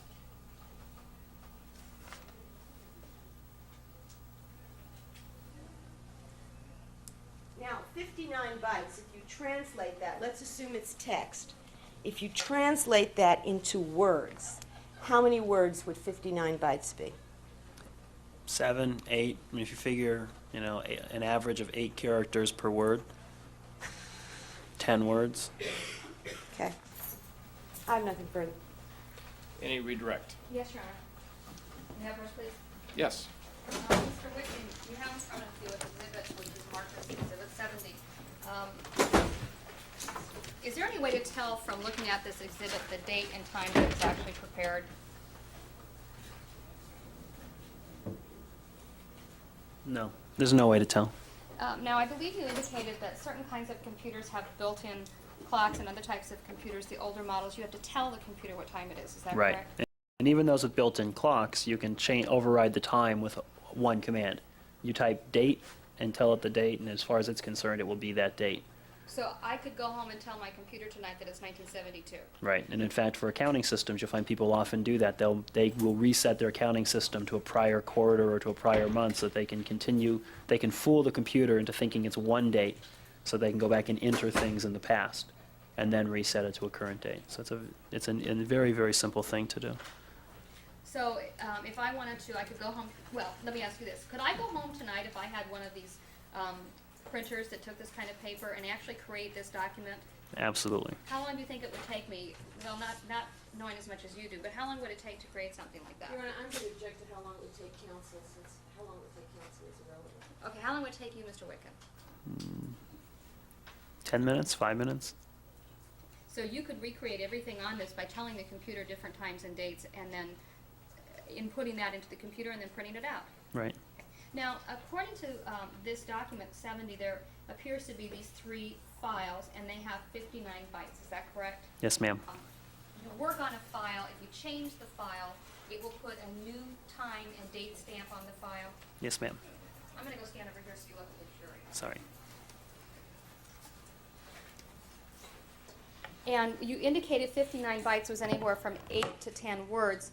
If the file previously had contained, let's say, 20,000 bytes, and you went back and changed it to very few words, would there be any indication that the file previously had 20,000 bytes? None at all. Could you tell the jury briefly what bytes are?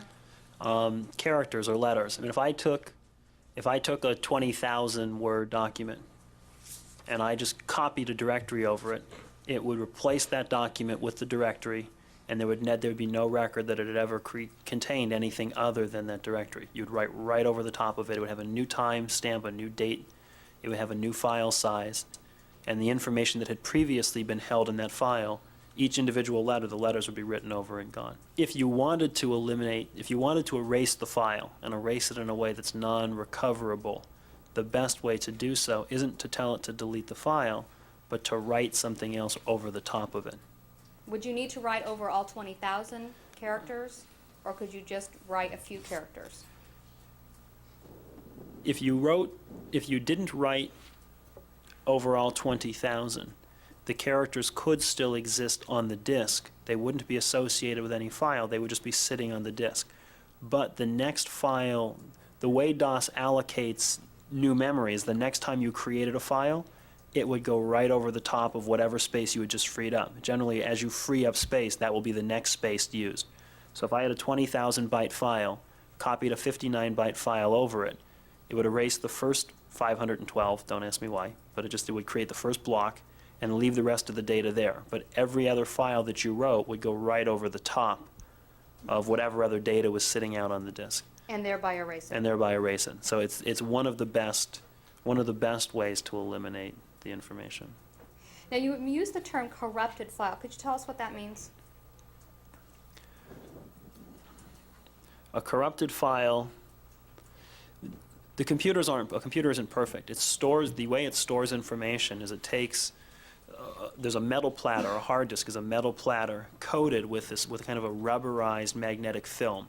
And the way it stores information is it just magnetizes it. It magnetizes the file film one direction or the other. So you can get something called a hard disk crash. You can destroy data or damage a computer. If you drop the computer, you bang into the computer. There's numerous things that will force it to scratch the electronic media. You can put a magnet next to it. There's numerous things that will allow it to change the information kind of in an inconsistent fashion, and you'll end up with a file that no longer is a meaningful file. It may still have the name, it may still be on the directory, but the information that it used to contain is no longer of any validity. And that's what you mean by corrupted. And that's what I mean by corrupted. Lastly, the exhibit in front of you, number 70, did you create that exhibit? No, I did not. Do you have any knowledge personal as to where it came from? I've actually I saw it here today, and I've seen a previous copy that was sent to me by a private investigator working for one of the defense counsels. But as far as your personal knowledge of where that came from, you have no idea, is that correct? No, ma'am. Thank you. Any further cross? Yes,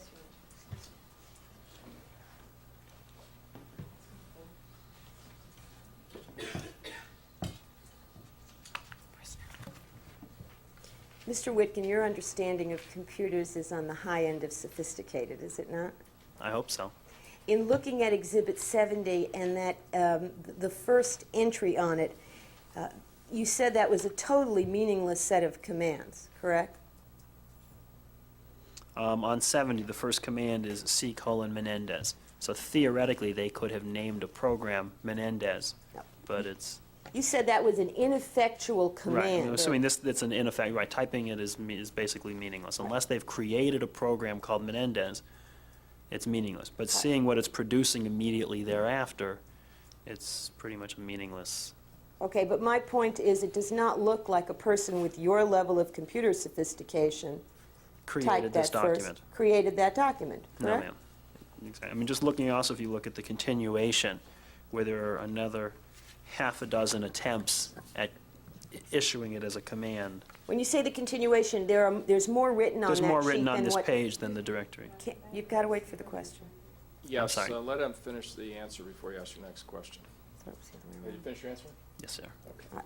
My question was, there's more material on that printout than those files that I took you through a little while ago. Yes, ma'am, there is. All right, and below those files, there seems to be a series of attempts by someone who is not as sophisticated as you to call up some files from the computer, Yes, ma'am. correct? And they're not doing it right. No, ma'am, they're not. So that does not exhibit, does it, to you, a high level of understanding of how this computer works? No, ma'am. There is one, just in the All right, way... you've answered the question. Sorry. Now, you say that there's this method to write over and on top of a file. Does that come in the DOS book that you get for a computer? Does it tell you how to do that? I'm not sure. Is that something that your word processing program book will tell you? Your word processing book will definitely tell you, because it'll tell you how to avoid doing so that you don't damage your documents. So this is something that people stumbling around can sometimes do and damage their documents, or something someone very sophisticated can do to hide a file. Is that Definitely correct? possible, yes. Now let's take someone very sophisticated like yourself. If someone had made an effort to write over a 20,000 byte file with a 59 byte file, what you're saying is you wouldn't be able to find that previous 20,000 bytes as a file, but they're still on that disk, aren't they? Possibly. And there are utility programs and tools that you could use to try to find that data. Which is what I did. And Yes. you didn't find it, did you? No, ma'am, I did not. Nothing further. I have one question. Yes. Mr. Wicken, on Exhibit 70, there are, the three files that you made reference to are 1 minute apart. Yes, ma'am. What does that signify to you, please? A conscious effort to write over, that it was not a corrupted file that produced those small files, that whatever data those files had contained, they do not contain this data through corruption, that it was a conscious effort to copy whatever information is in them into them. Nothing further. When you say a conscious effort to copy whatever information is in them, to them, what did you mean? Good question. What did that mean? You can look at a file that's damaged for whatever reason, and try to decide whether that file, whether the file is damaged through just the disk itself failing, through a fluke of something, one of the things just happened on the computer, or whether it took active intervention, whether it was purposeful intervention or accidental intervention. You couldn't create these files in this format without a person consciously intervening to create those files. Whether he knew that's what he was doing or not, I can't say, but it takes a conscious effort to create these three files, same size, same data, one right after the other. And you indicated that there was a date for all of these, and they were 1 minute apart, is that right? Yes, sir. And I'm referring now to when you looked at the computer screen, not the exhibit before you. That I don't recall, I'm sorry. All right, do you recall what the time frame was regarding those 4 files? You had indicated... I remember when I saw them, I remember it striking me that they were basically identical times, but whether they were all 1 minute apart or 2 minutes apart, I remember it struck me at that time that they were done sequentially, but I don't remember now the exact time sequence. Was there any indication as to the date they were done? I don't remember what that date would have been. I don't recall. Was there some reason why you didn't pay attention to the date that these events occurred, or as they were reflected on the screen anyway? Because as I said, as a general rule on an XT, date stamps are meaningless. Only because it doesn't hold the date, because every time you turn it on you have to type in a date, they're generally random. They're generally not meaningful on an XT. So All right. for the most part you just ignore them. Is that what you did? Just ignore them.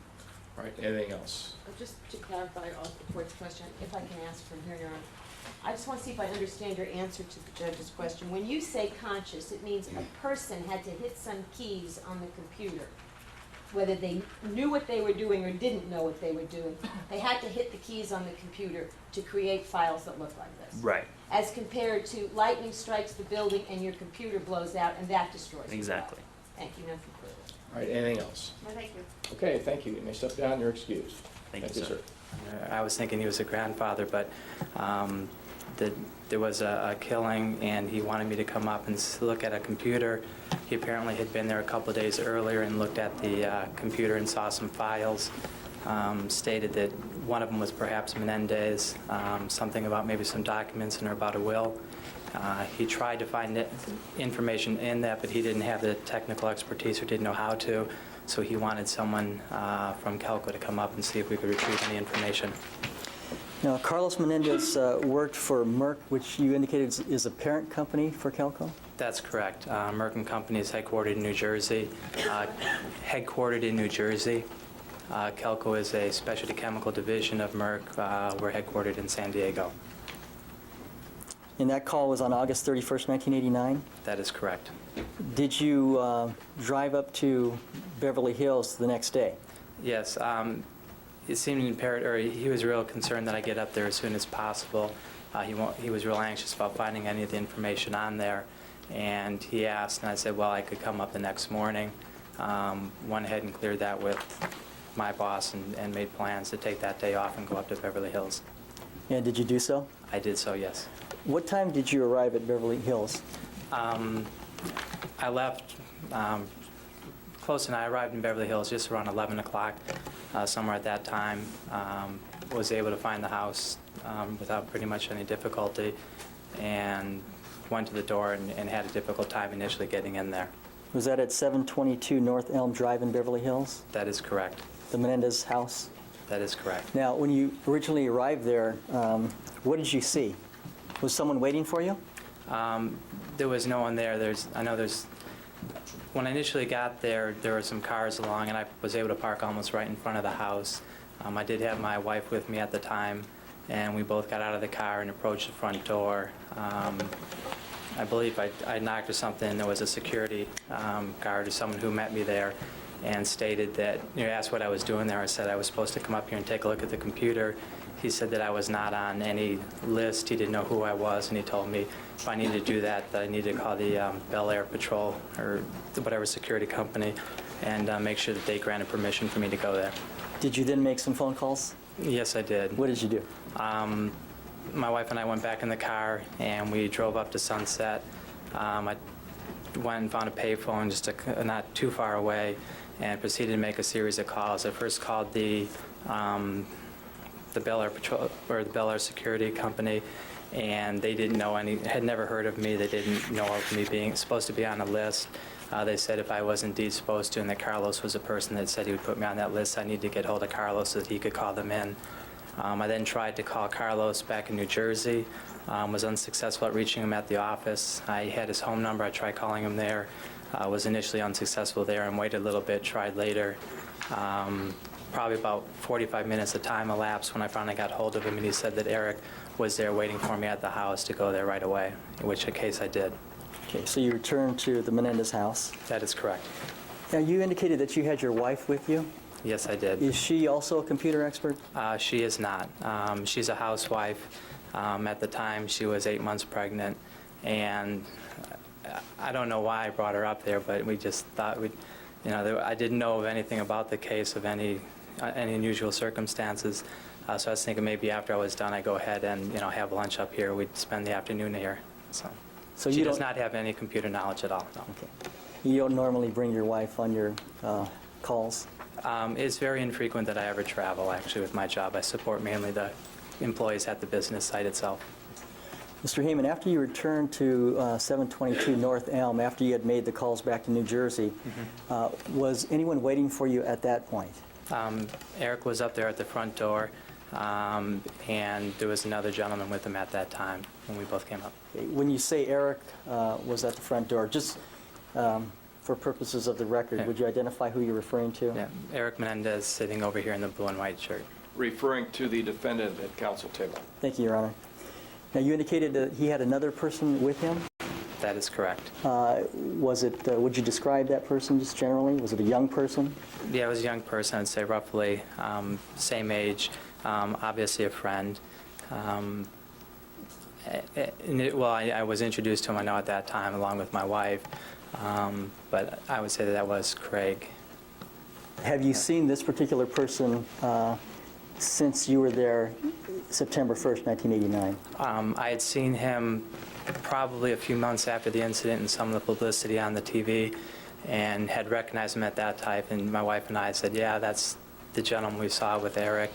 I really hadn't seen much of him since then, and I'd long forgotten his name. But however, with the publicity recently, I have seen pictures of him of late, and that is, and Craig is the person that was there at that time. That's Craig Signorelli? Craig Signorelli, yes.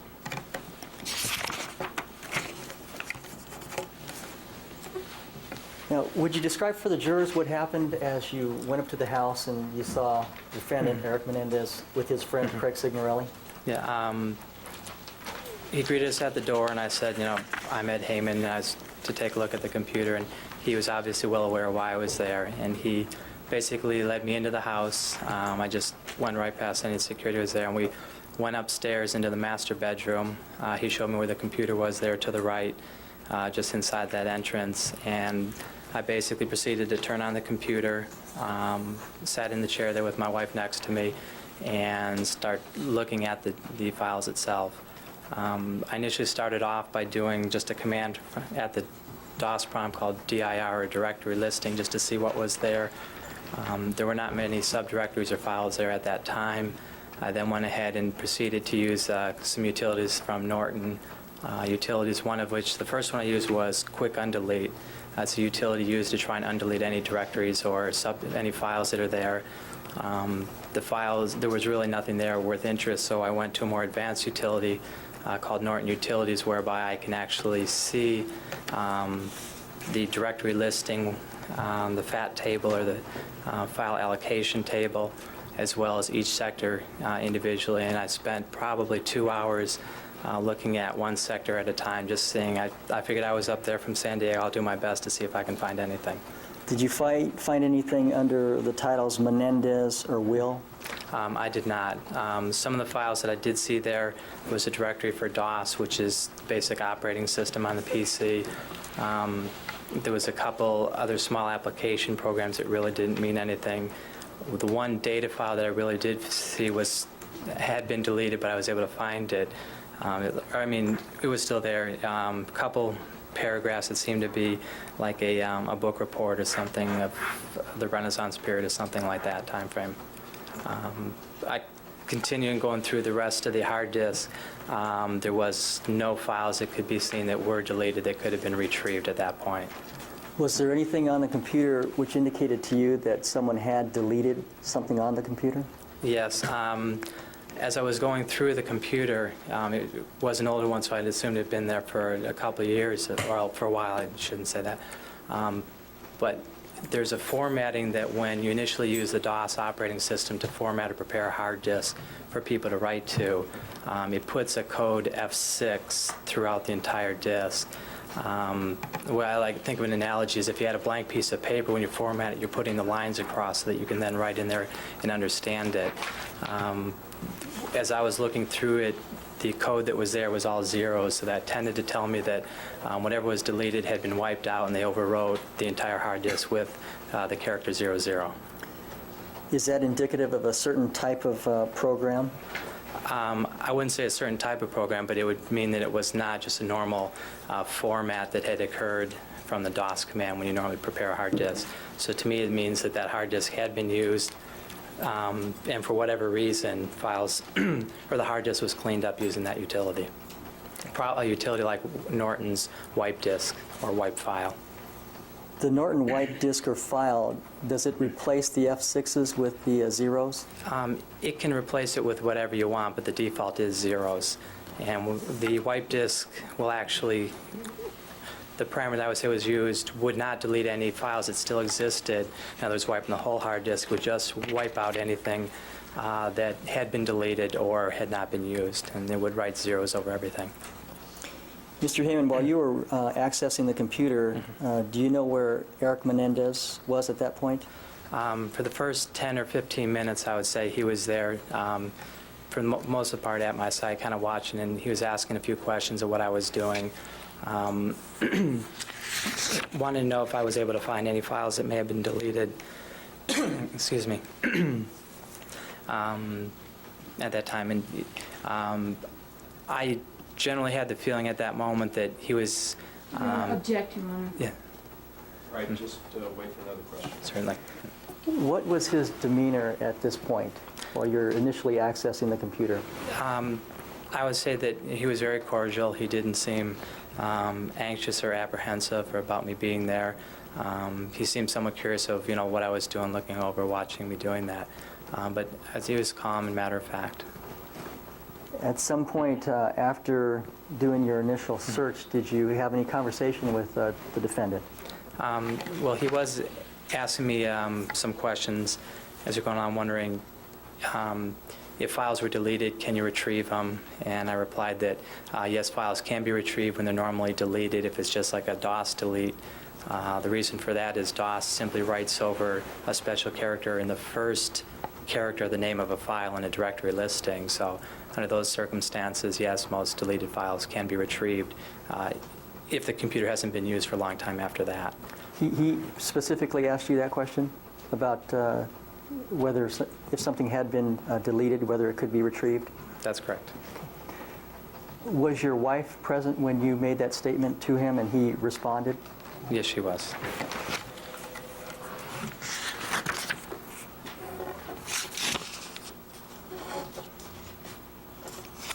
Do you recall any conversation between the defendant, Erik Menendez, and his friend, Craig Signorelli, at that point? At that point, I do not recall or believe that Craig was really right there near us at the time.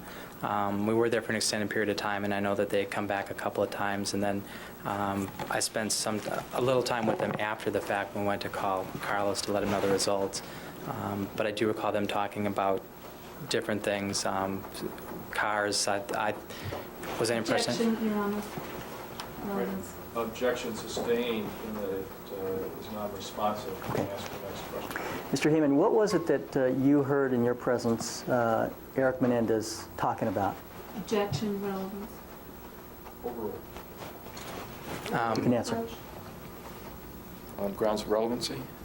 On the grounds of 402 rulings. All right, you may. All right, you may proceed.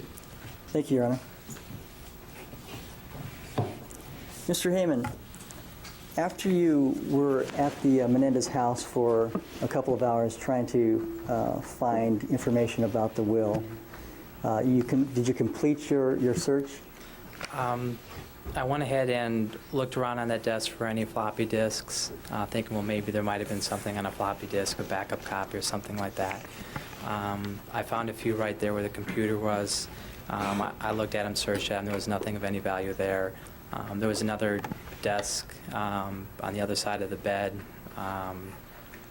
I went over there and just looked on the top and in a couple of drawers and realized I probably shouldn't be doing this and stopped and just went back and basically completed my search at that time, realizing that I had not found anything that Carlos had wanted me to come look for. And did you report that back to Carlos Menendez? Yes. Erik had come up with Craig and was wondering how things were doing. I basically said I think I was done and needed to use the phone. We went downstairs. He kind of showed me around the house real quick at that point, just showing me the home. And we went into the kitchen. In the back there, there was a phone there that we used. I called Carlos and told him that I was unable to find such directories that he thought were there or any files of the like. He was a little upset at me. He wanted, kept insisting, is there any way that you could retrieve anything if it was deleted? And I tried to explain to him that if it had just been deleted, yes, I might have been able to, but in my opinion, it looked like another program was used to clean the hard disk, and as a result of that, there was nothing I could do to retrieve any files that may have been there if there were, in fact, any there. If the Norton wipe disk had been used, say, the day before, would you have been able to retrieve anything the next day, the day that you were there? No, I would not have been.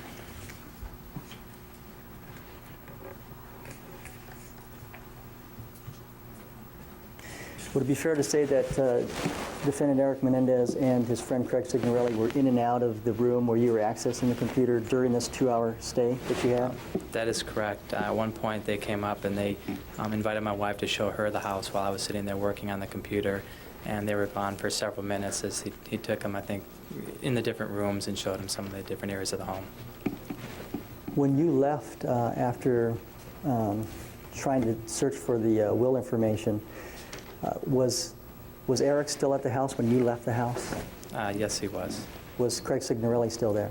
Yes, he was. Nothing further at this time, Your Honor. cross-examination. Thank you, Ron. Good morning, Mr. Heyman. Good morning. The information you got from Carlos Menendez was that he had recently been in Los Angeles. Is that correct? That is correct. And did Mr. Menendez tell you that he had been to the house and looked at this computer himself? Yes, he did. Did he tell you when he had been in Los Angeles? He said that it was a couple days earlier and that he had to come back because of business. All right. Now, do you recall Carlos Menendez telling you anything that he saw on the computer? He said that he saw a file or a directory, Menendez, will, and something else like documents. Okay. The third one being documents? Documents, yes. Okay.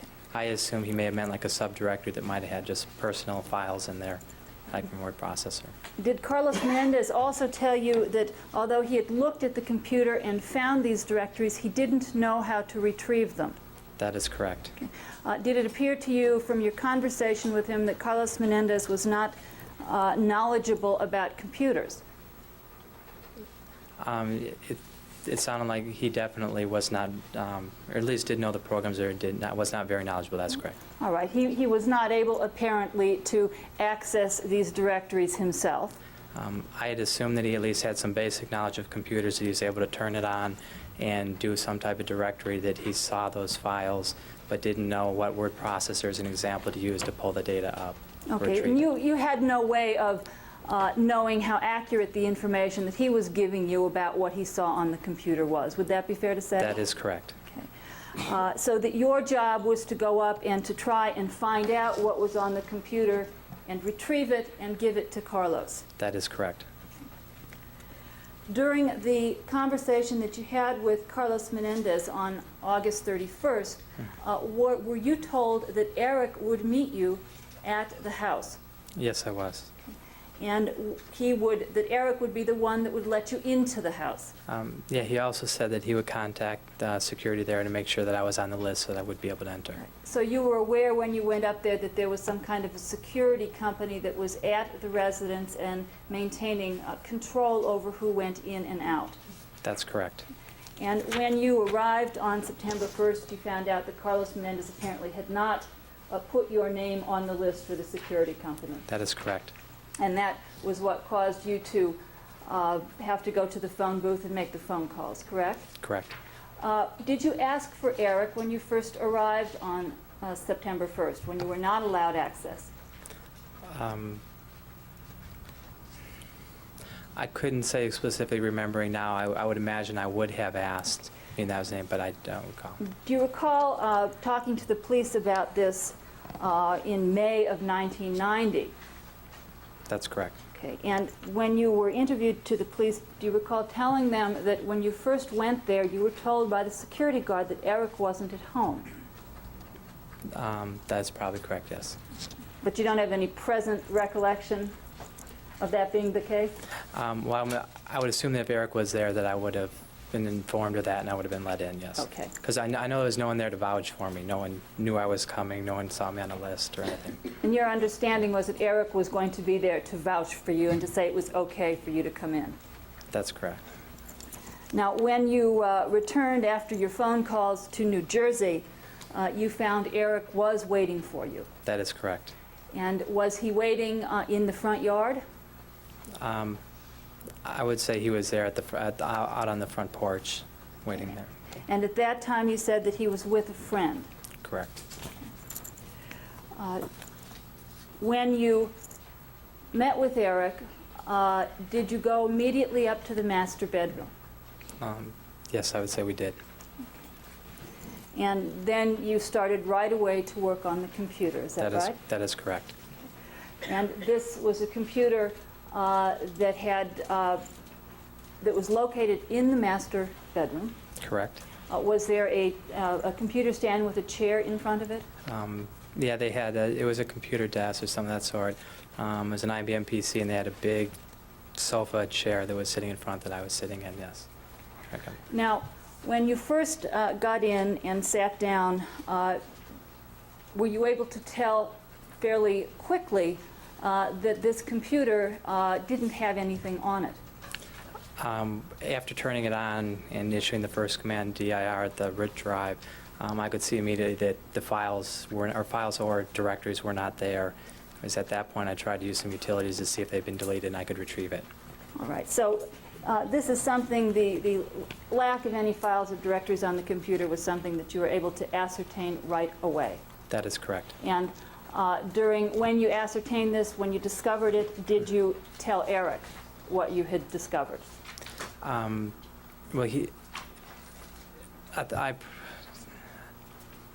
I know that we were talking, and I know that he asked if I probably stated that I don't see any of the files that Carlos asked me to look for, and then I recalled him asking, well, if they're deleted, can you find them? Okay, so when he asked you that if they were deleted, can you find them, that was after you had told him that there was nothing on the computer, correct? To the best of my knowledge, that is probably how it happened, yes. Okay.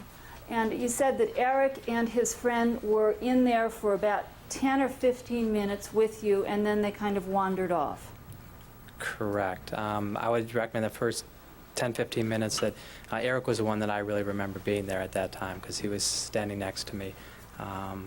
Craig may have wandered off earlier or later. Yeah. Right, and it was during this first 10 or 15 minutes when Erik was standing by you that you talked. You told him that the files had been deleted, and he asked you whether or not they could be retrieved, even if they had been deleted. That's Is that correct?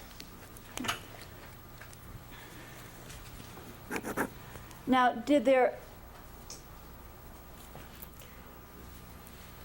come a time when your wife left the bedroom? Yes, there was. Okay, and about how long after you had arrived at the house did your wife leave the bedroom? I guess maybe a half an hour, something like that. Okay, so it was relatively soon into your 2 hours at the residence, correct? That's correct. And did your wife leave the bedroom in order to take a tour of the house? That's correct. She was invited to look at the house by Erik. Erik invited her? Correct. And they left for some period of time? That is correct. How long were they gone? I would guess several minutes, something like that. Okay. Was the friend there when Erik invited your wife to come and look at the house? Yes, he was. And do you recall the friend leaving to look at the house along with your wife and Erik? Yes, I would say he did. Now let's talk about the friend for a moment. Mm-hmm. You called him by name today as Craig. That is correct. And to the best of your knowledge, when you were at the house on September 1st, were you introduced to the friend? Yes, we were. And you knew his name on September 1st, 1989, right? That would be correct, yes. When you were interviewed by the police on May 7th, 1990, did you tell them about the friend? Yes, I did. Okay. And were you able, in May of 1990, to tell the police what the friend's name was? I was not. Okay, because you had forgotten it, right? Because I'd forgotten, and I've never been someone who's real good with names, period. Okay. Oh, certainly. And were you interviewed by a defense investigator named Cynthia Eardley and Ms. Abramson in March of 1993? Can you see her over there? Yes, I see her down there. Okay. And yes, I was interviewed by her at that time. And when you talked to them in March of 1993, were you able to recall the name of the friend at that time? At that time, I had not. So something has happened between, say, 1993 in March and today that caused you to remember the name. That is correct. And is that seeing the person in the newspapers? On television. On television. So you saw a person on television who described the incident that you're now telling us about, right? No, it just mentioned his name, that he was involved with the trial and testifying. It did not have to talk about his statement or anything he was saying in that trial. Okay. And what, I believe you said television? Correct. What television was it that you looked at? It was one of the primetime shows. It would have been a couple weeks ago. I was up in Portland at the time when I saw that. And that's when I saw the face and it just clicked, that was him. Okay. Now let me ask you about what the person that you saw on September 1st looked like. You were able to see this person standing next to Erik, correct? That is correct. And can you tell us now whether the person that you saw on September 1st was about the same size as Erik or different? I would say he would be similarly built as I recall, maybe a little shorter, but he did not stand out in any great difference Okay. Similarly built to to Erik Menendez. Slender, young. You recall this person as being slender? To the best of my knowledge now, yes, I do. Was he heavier than Erik?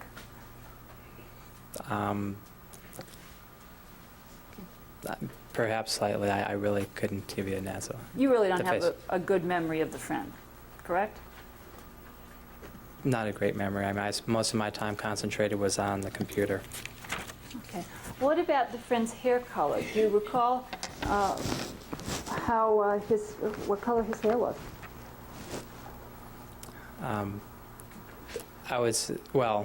My recollection right now is probably going to be tainted because of seeing it on TV. I'm going to say it's a sandy brown, but to me it was the face. I saw it, and that was him.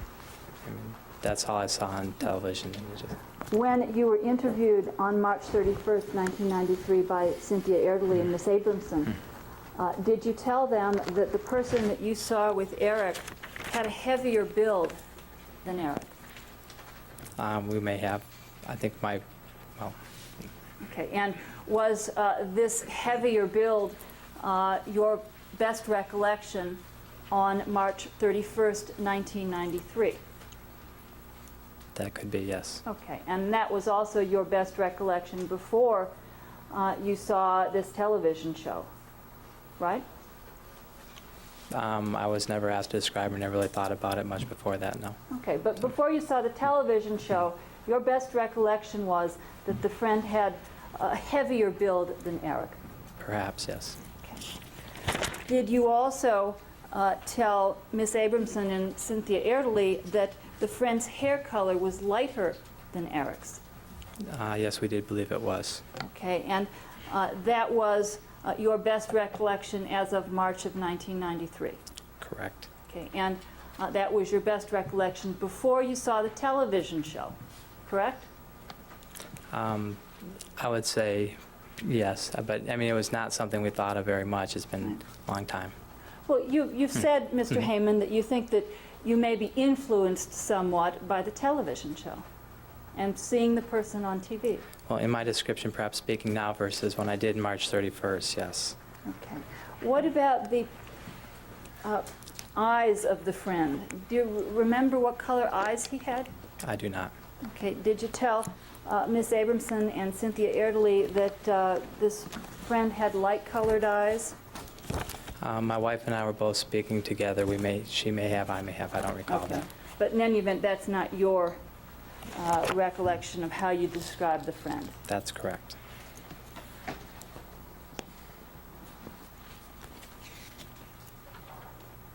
Now, I think you described Erik that day as being cordial. Yes, he was very polite. Welcomed us right into the house, took me right to the computer. Okay. And he was rather matter-of-fact about the events that day? That's correct. Did you also, Mr. Heyman,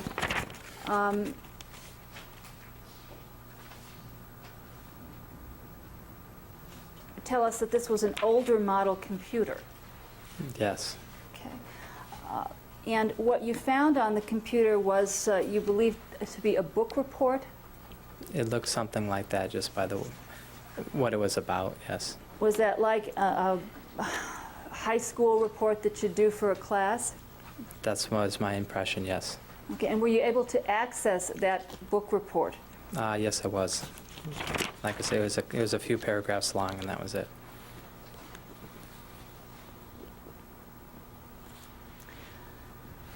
Now, you said that after searching on the computer for a period of about 2 hours, you then said that you needed to use the phone.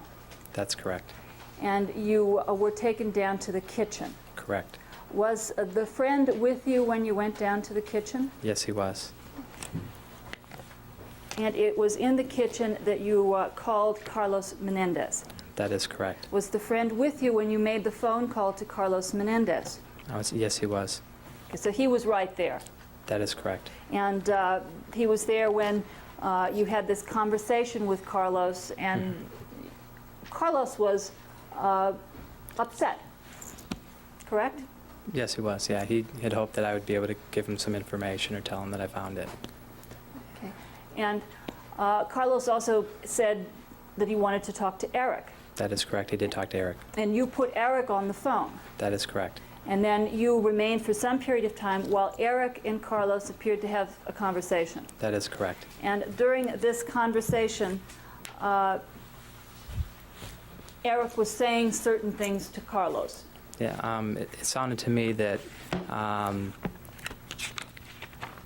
Carlos was real mad at Erik, and I thought they got in a fight.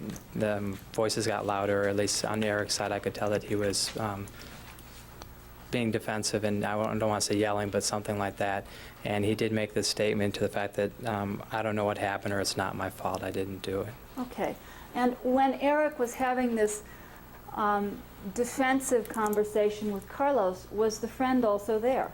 Yes, he was. So he was able to see and hear this as well, To my collection, yes, he would have been. because he was right there in the kitchen.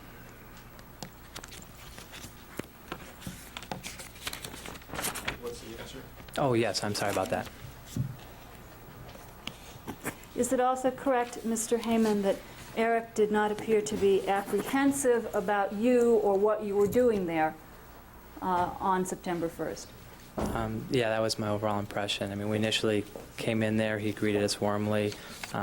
He basically left me alone for the most part of the time that I was there and was just in and out. Wasn't hovering over or anything. He was very cordial and polite to us, offered my wife a glass of water and things. Okay. All right. Thank you very much. May I just have a moment, Your Honor? Yes. Thank you. I have nothing further. All right, any redirect on these matters? Thank you, Your Honor. Mr. Heyman, May 7th, 1990, was that the first time that you had spoken to the police regarding this case? Yes, it is. And do you recall which detective you spoke to? Was it Linehan or Zoller? Linehan. On that date, you gave them information regarding the friend being with Erik on That's that correct. date. That is correct. That is September 1st. Correct. Now, you indicated that you're not good with names. That is Sir. correct. Sometime after being at the Menendez house and meeting Erik Menendez and his friend, did you see this friend on television? It was a few months after. It was, I would assume, a hard copy type show or something. And my wife and I were watching TV, and we did see him, and we both said that was the friend who was with Erik when we were up there.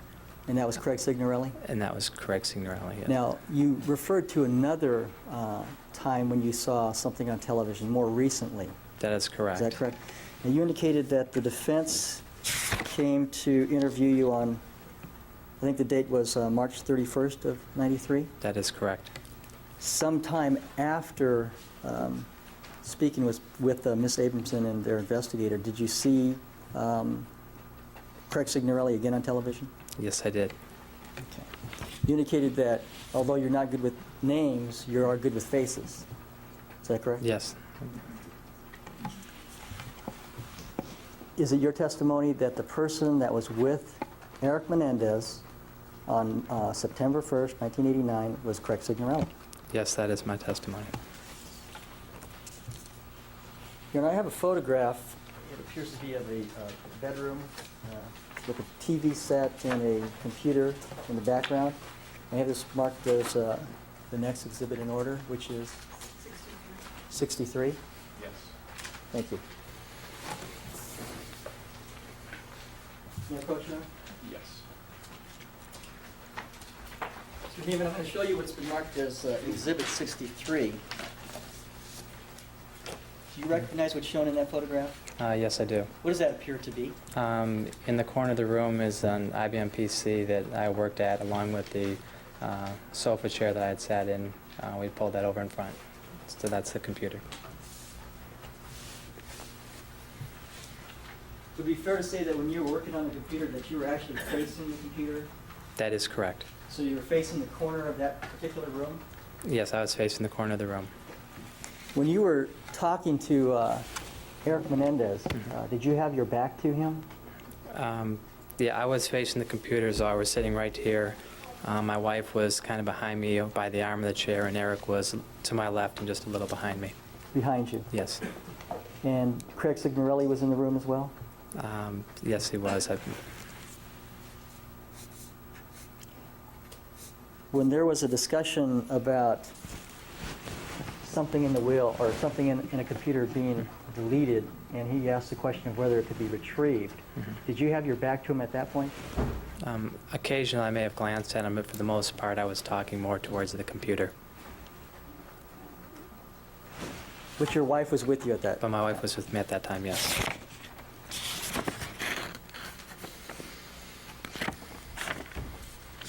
I have nothing further at this time, Your Honor. And when you spoke with the police on May 7th, 1990, you at that time didn't remember the friend's name. That's correct. Probably 4 or 5 months had passed. All right. And you were not able to tell them anything about the person other than to describe him as a friend, correct? That is correct.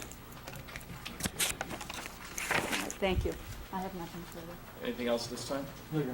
Mrs. Heyman, directing your attention to September 1st of 1989, do you recall accompanying your husband to Beverly Hills from San Diego?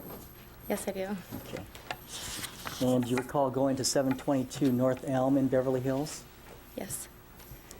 Was there, did you go to the house several times before you actually were able to locate the person you were to meet? A couple times we went there, and then we had to go to a phone booth to call so that we could get in. Okay, could we adjust this microphone a little bit? Mrs. Heyman, after making the phone calls, or your husband making the phone calls, did you return to the Menendez house? Yes, we did. And did you see somebody waiting for you and your husband? Yes. Who was that? It was Erik and his friend. And when you say Erik, just for the record, would you identify who you're talking about? Right here. What color is the person wearing today? Blue tie. Referring to the defendant. Thank you, Your Honor. You indicated that the defendant, Erik Menendez, was with a friend at that point? Correct. What did you and your husband do upon arriving at that house? Erik let us in, and my husband basically went to work on the computer, and I went upstairs with him, and I sat there with him most of the time. Do you recall a discussion about deleting a will and retrieving a will? Yes. You do? Okay, do you recall approximately when that was, in the time that you were there, that occurred? On my recollection, it's vague because it was, 4 years ago. My husband was going in through the computer, and he wasn't able to find anything, and Erik had just asked, can you retrieve a file after it's been deleted? And Ed had said something like, if it wasn't deleted by tools or something like that. And I mean, that was weird. Erik just seemed kind of, I don't know, uptight or worried. Okay, All right, objection sustained. The latter part of the answer, starting with Erik, appeared as strictly non-responsive. When the information that was given by your husband regarding the retrieval of deleted information on a computer, did Erik Menendez's demeanor change at all that you saw yourself? I thought so. What did you see? Well, I thought he looked sort of worried. Now, I had no idea why. Okay. And Mrs. Heyman, you spoke to the police on June 5th, 1990. Do you recall that? I'm not for certain on exact days, but I do recall. Was it sometime after your husband had spoke to them on May 7th, 1990? Yes, yes.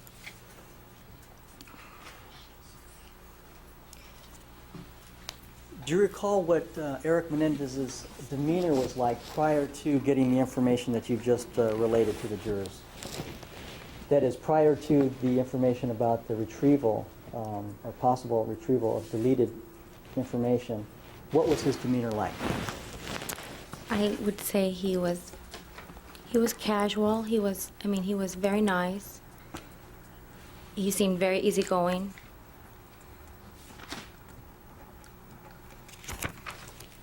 And his demeanor changed upon hearing this information from your husband? Objection, asked and answered.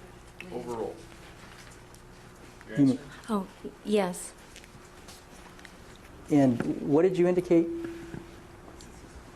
with respect to his demeanor? Objection, asked and answered. All right, can we have a amplification of what it is that her husband said, and then what, if anything, she saw in the defendant's reaction? Mrs. Heyman, do you understand what the question is? Yes. What is it that your husband, what discussion did your husband have with the defendant, Erik Menendez, regarding the deletion of information and the possible retrieval of information? Well, I remember basically my husband going through saying everything's been deleted, and Erik asking, is it possible to be retrieved once it's been deleted? And my husband said something to the sort, yes, it can be, but if it's used with utilities to wipe it clean or whatever, it can't be retrieved.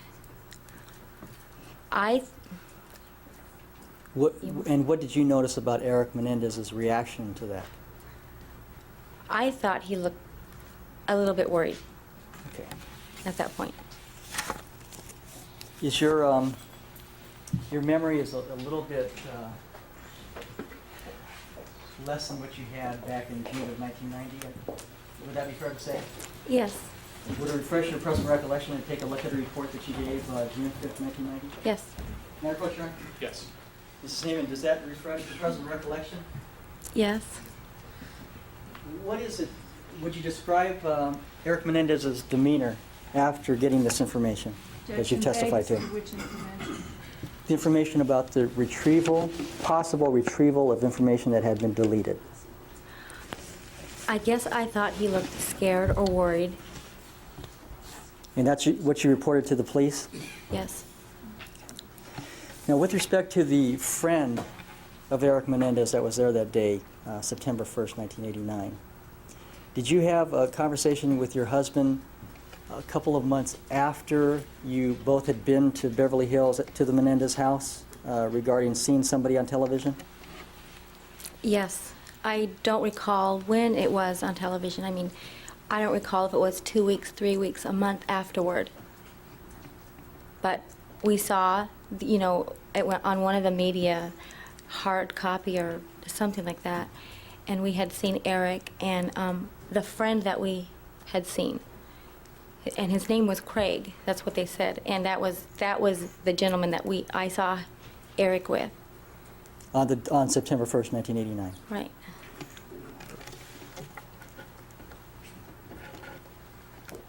I have nothing further at this time, Your Honor. Cross-examination. Thank you, Your Honor.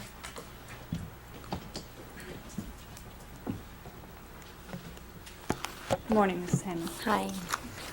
Mrs. Heyman, let me just try and clarify. You said that your husband told Erik that something that had been deleted could be retrieved unless somebody had used a tool to do the deletion. Right. Correct? And it was after finding out this information, including the possibility that information could not be retrieved if a tool had been used, that Erik appeared to be concerned. Is that correct? Yes. It was after my husband basically said it could be retrieved, he looked concerned. Okay, but you said today that your husband also told Erik, when he told them that it could be retrieved, he said, but if it had Right. been deleted with a tool, it can't be retrieved, right? Correct. And he told him this at the same time he gave him the information about being able to retrieve the information if it had just been deleted, right? Correct. Okay, so it was two parts to the information your husband was giving Erik, right? I guess you can say that. Okay, well, I want you to say it, if it's correct. Yes. Okay. And it was after this kind of two-part information that your husband gave to Erik, then you noticed some change in his demeanor. Is that Correct. right? Correct. Okay, and this happened when you were in the bedroom, Right. when your husband was working on the computer. Right? Yes. You have to answer out loud. Okay. Okay? Mrs. Heyman, would it be, well, you were at the house on September 1st, correct? 1989. I'm sure that was a date because it was the only day that I was there. I just never You wrote don't it know down. the date yourself. Right. And by the way, you don't know the address yourself. Mr. Kuriyama asked you if you went to 722 North Elm. Do you remember that address? I remember North Elm because we had stopped. Okay. Between the time you went to the house in September and the time you were first interviewed by the police, did you find out or did you come to know that Erik and his brother had been arrested for killing their parents? Yes. Okay. And when you found out that information, did that change the way you felt and thought about the visit on September 1st, 1989? Well, naturally, we were scared. However, we were scared after we left anyways because we didn't have any idea what had happened. Okay. This was kind of an adventure that you and your husband went Right. on, We didn't know right? how they were killed or anything. I mean, I don't even know why I went up there. I You shouldn't knew- have. You knew when you went up that somebody had died. Right. Okay. Now, let me ask you about the news of the arrest, okay? Did that change or color the way you remember the events in September of 1989? Overall. No. Okay, you didn't have any reaction to hearing about it? Yes, I did. Okay. But I felt the same way that I did after that I heard the news. Okay. Now, you said when you first arrived at the house, you weren't able to get in, right? Correct. And you returned about an hour later, and that was when you saw Erik for the first time? Yes. Where was Erik when you first saw him? As I recall, he was waiting either at the entrance of the gate or right by the house. He let us in. Okay, and was he alone when you first saw him, or was he with somebody else? He was with his friend. Okay, so the friend was there as well. Is that right? Yes. And is that's that right. where you met the friend? Correct. Okay, and when you met the friend, did somebody tell you the friend's name? I'm surely they did. I'm bad at names. I'm very good at faces. I just did not recall the name. Okay, when you were interviewed by the police on June 5th, I believe, 1990, you weren't able to tell them the friend's name, correct? I'm not sure. Okay. Would it help to look at the report about your interview with the police on June 5th, 1990? Sure. Okay. May I approach, Your Honor? Yes.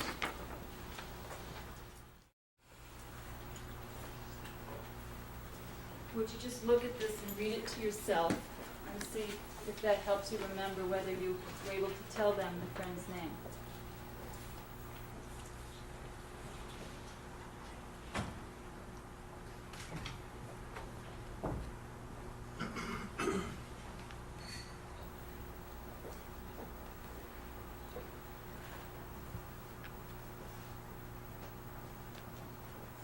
No. So you had forgotten the friend's name at least on June 5th, 1990. Correct. And the police didn't ask you to describe the friend in any way. No.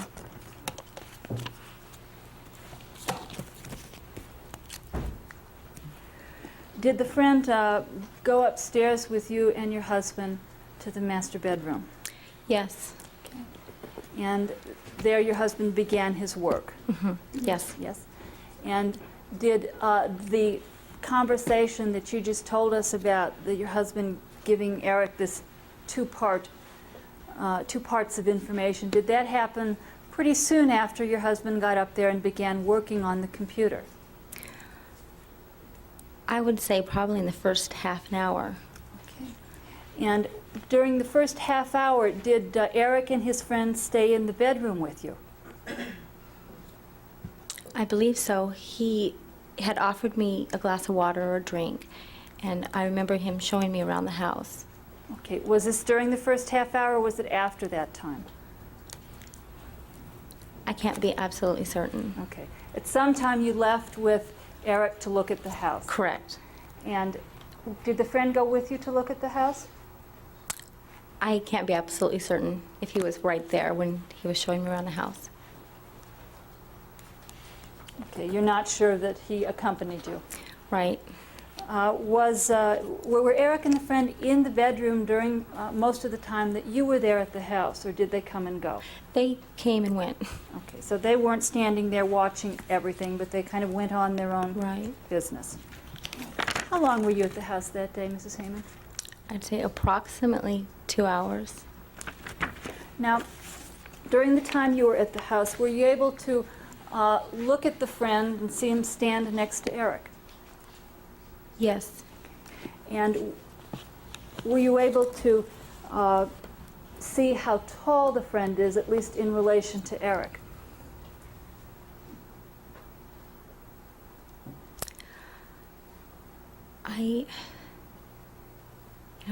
It seems so long ago. I thought that he was like of medium build, heavy, a little heavier set. Not heavy set, but medium.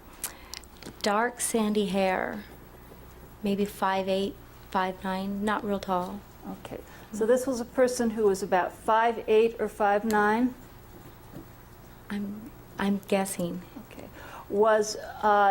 Is your recollection that this person was the same size as Erik or a different size? I can't honestly remember. Okay. And I believe you told us that he had a build that was medium. Is that how you described it? Yeah. Okay. How did that build compare with Erik's? That is, was this person heavier than Erik? Yes, but he wasn't heavy. He was just, I don't know, he looked like he worked out. This person looked like he lifted weights and had muscles and... Could be. Okay. And you said that his hair was what color? I recall either dark sandy, between sandy and darker. Okay. When we're talking about sandy and darker, are we talking brown or blonde? I thought it was in between brown and blonde. Okay. Do you remember talking to Miss Abramson, who you can see there, I think, and a defense investigator on March 31st, 1993? Yes. And did they ask you what this person, this friend, looked like? Yes. Okay. And do you recall telling them in March that the friend was taller than Erik? I don't know how tall he is. Okay. Do you recall telling them that he had a heavier, bigger build than Erik? Yeah. Okay, because that's your memory of what this friend looked like. Right. And do you recall telling them that his hair was dark blonde or light brown? That's it. Yeah, that's in between blonde and brown. Okay, so we're talking about sandy or dark brown. Another way of describing that would be dark blonde or light brown. Right? Correct. Okay. Do you know what color the friend's eyes were? I have no idea. Do you remember describing the friend for Ms. Abramson and the investigator and telling them that his eyes were hazel or light colored? I may have. I can't say for certain that was his color. Okay. Now, it would be correct to say that your memories of this friend are somewhat influenced by seeing someone 2 times on television. Is that correct? I remember the gentleman that I did see on TV. I recall it to be him because my husband and I, before any of this investigation even happened, and I don't remember if it was 2 weeks, 3 weeks, 1 month that we saw it, but we looked at each other and said, that's the friend that Erik was with. Okay, let me back up and ask you about that particular TV show. Okay, it was before you ever talked to the police, right? Correct. And yet it was after you had heard about the arrests. It was just going on. All right. I don't even And know if we heard about the arrest yet. there was someone on the TV that was depicted or described as a friend of Erik. Yes. Yes. Was this person being interviewed, or did you just see a picture of him? I think there were a couple. I think he was speaking in one, and then I just saw a glimpse of him walking forward towards the camera. Now, just focusing on this the first television show that you saw, how many friends of Erik did you see on the show? I only recalled one because it was the one that I saw. Okay, so there was just one person on that show that was described to be a friend, right? Right. And you don't remember whether that's a prime time or you don't remember the type of the show? No, it was one of those like hard copy or something like that. I'm not exactly sure.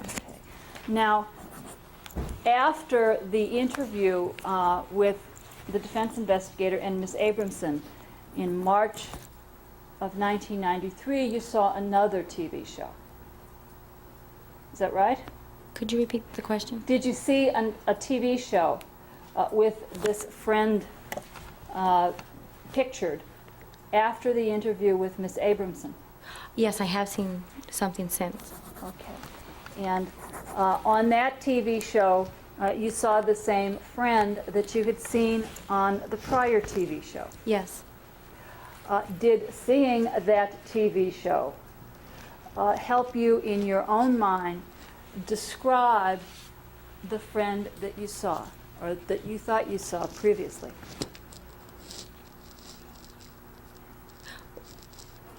I mean, it was the same guy that Okay. I remember seeing Okay. It was the same guy you remember seeing on the first TV show? at his house. Okay. Do you remember the person that you saw on the second TV show Same. as being the one on the first TV Yes. show? And on the second TV show, was this friend talking to the, or was he just, it was a still photograph, if you remember? It wasn't a still photograph. I don't recall if he was talking or if he was walking. One I thought was a picture with Erik and him walking. Okay. Do you I don't know remember if that was. whether or not on the second TV show there was more than one person described as a friend of Erik who was pictured and who was shown? No, you know, I don't. I mean, all I focused on the person that I thought I saw at the house. I didn't pay attention to anything else. Right. So you don't know or you don't believe there were any other friends that you saw pictured on the second television show? I'm sure if there were, I'm sure he has other friends. I just focused on the one friend that I saw, and I mean, Okay, but did you see any other friends? I mean, aside from what you no, assumed no, about I him didn't. having I didn't friends. notice any other friends. Okay, so there was just that one friend That's on TV. That's the only person I noticed. All right. Thank you very much. I have nothing further. Any redirect? Thank you, Your Honor.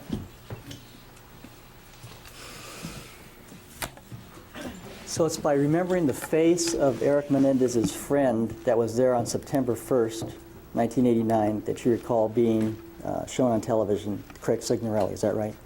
Correct. Now, were you pregnant on this day, September 1st, 1989? Yes. How, Very. Were you obviously pregnant? 8.5 months. Okay.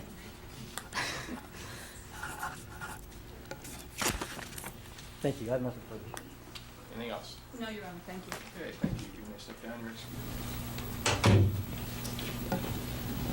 My name is Amanda Ann Adams Geyer. Geier. All right, Mr. Kuriyama? Just people the microphone up, I can Yeah. Ms. Adams Geyer, directing your attention to August 18th, 1989, were you employed? Yes, Where were you employed? Big 5 Sporting Goods in San Diego on Convoy Street. Is that at 4838 Convoy Street? Yes, it is. Were you working on August 18th, 1989? Yes, I was. Do you recall when it is you came onto your shift? 12:30. In the afternoon? Yes. Now, what was your position there? I was the second assistant manager. Do you recall on that day making a sale of 2 Mossberg 12-gauge shotguns model 50406? Vaguely, yes. May I approach, Your Honor? Yes. You may. Yeah. Adams Geyer, I'm going to show you what's been marked as Exhibit 52, several documents.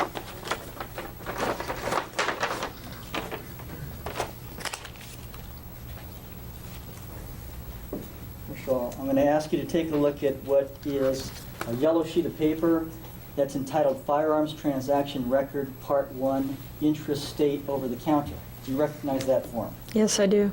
And how do you recognize it? These are the forms we use when we sell guns in our store. Do you recognize the writing on that form? Yes, it's mine. Is a copy of that form a duplicate? Is this a duplicate of that Yes, form? it is. All right, we have 2 of those. If you intend to use those during the trial or during this witness's testimony, we can get the other one for the other jury. Thank you, Your Honor. Give your co-counsel a chance to do that. The record, Your Honor, counsel pointed to Exhibit 53. Yes, the blow-up of Exhibit 52. Thank you.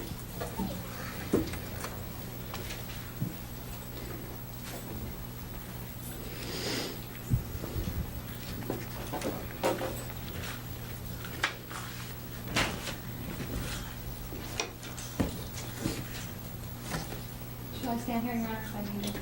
Yes, that would be fine. Thank you. All right. Now, what does this form tell you?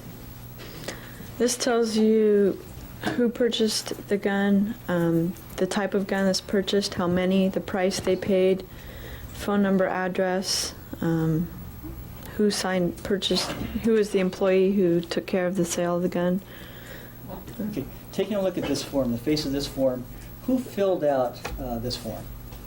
I filled out the top portion above where the questions are answered. And those are numbers 1 through 7? Mm-hmm. Is that correct? Yes. I also filled out the date next to the signature, and I filled out the bottom portion from the driver's license down to my signature at the bottom. Okay. Would you take this yellow highlighting pen, with the court's permission, and highlight the areas of this particular form that were filled out by the purchaser? Yes.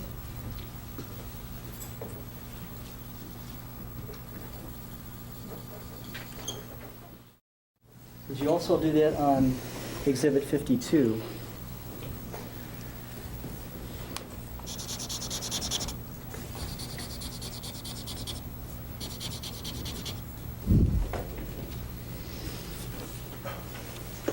Ma'am, you've indicated that you filled out the portions 1 through 7, correct? Yes.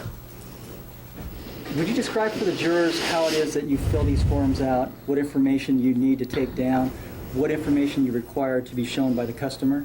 Okay, the customer must produce a California state driver's license. When we do the sale of the gun, in this particular case, at the time we were taking the person's driver's license, writing it down ourselves in the top portion. We asked the person if the addresses on the driver's license were current at that time. If they say no, then we proceed to have them give us a verbal correction on the address and write that down. We write down the driver's license number. Do you recall at this time whether or not the person who presented this particular driver's license, that of Donovan Gaudreau, had indicated to you that there was a change of address. Yes, the person making the purchase said that the address was not current on the driver's license and gave me the address that you see now on the form. That being in Section 563 August Street, San Diego, California, 92117? Correct. And when the person comes in with a driver's license, do you check the person to see whether he is similar to the person described in on the driver's license? Yes, we do. Now, it indicates that the height of the Donovan Gaudreau is 6'1", and the weight is 165, correct? Yes. Did you look at the person that was presenting this driver's license to see if he generally matched that in stature, physical stature? Yes.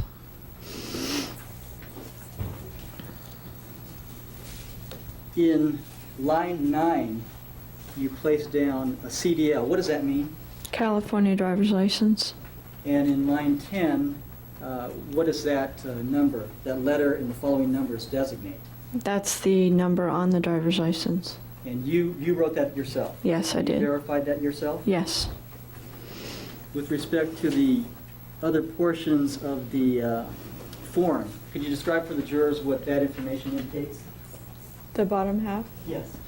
That indicates the type of shotgun or the type of gun that was purchased, whether it be a rifle or a shotgun, the model number of the gun, which is the 50406, the caliber of the gun, which is the 12 gauge, the serial number on that particular gun, which is the 2K452565, and the manufacturer, which is Mossberg.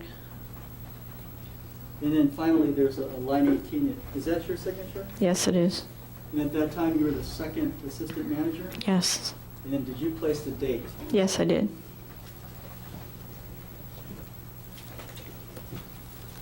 Going to the reverse side of Exhibit 52, the first sheet, which is a yellow sheet, there appears to be 2 receipts, correct? Yes.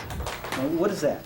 Those are the receipts for the purchase of the 2 guns. If you're purchasing more than 1 gun, each gun is rung up separately into the register to show that there were 2 guns purchased. I'm putting the receipts face up rather than the reverse side of the sheet. What information is reflected on the receipts themselves? The date that it was purchased, the store number it was purchased at, the 4473 number, which is the federal form number assigned to the purchase, the amount of the purchase plus tax, and the amount of cash tendered and the change, as well as the receipt numbers at the bottom. How much is or at that time, how much was the Mossberg 12-gauge shotgun? It was $199.99. And it indicates that the person gave you $220? Correct. And you gave change back of $601? Yes, the cashier did. Does that indicate whether this was a cash transaction? Yes. Was it in fact a cash transaction? Yes, it was. Now there are 2 receipts, correct? Yes. Now, why is it that you have to have 2 receipts? It's just company policy. We show that we ring up each gun separately as a separate transaction to show that they were both paid for. That's a rule of Big 5? Yes.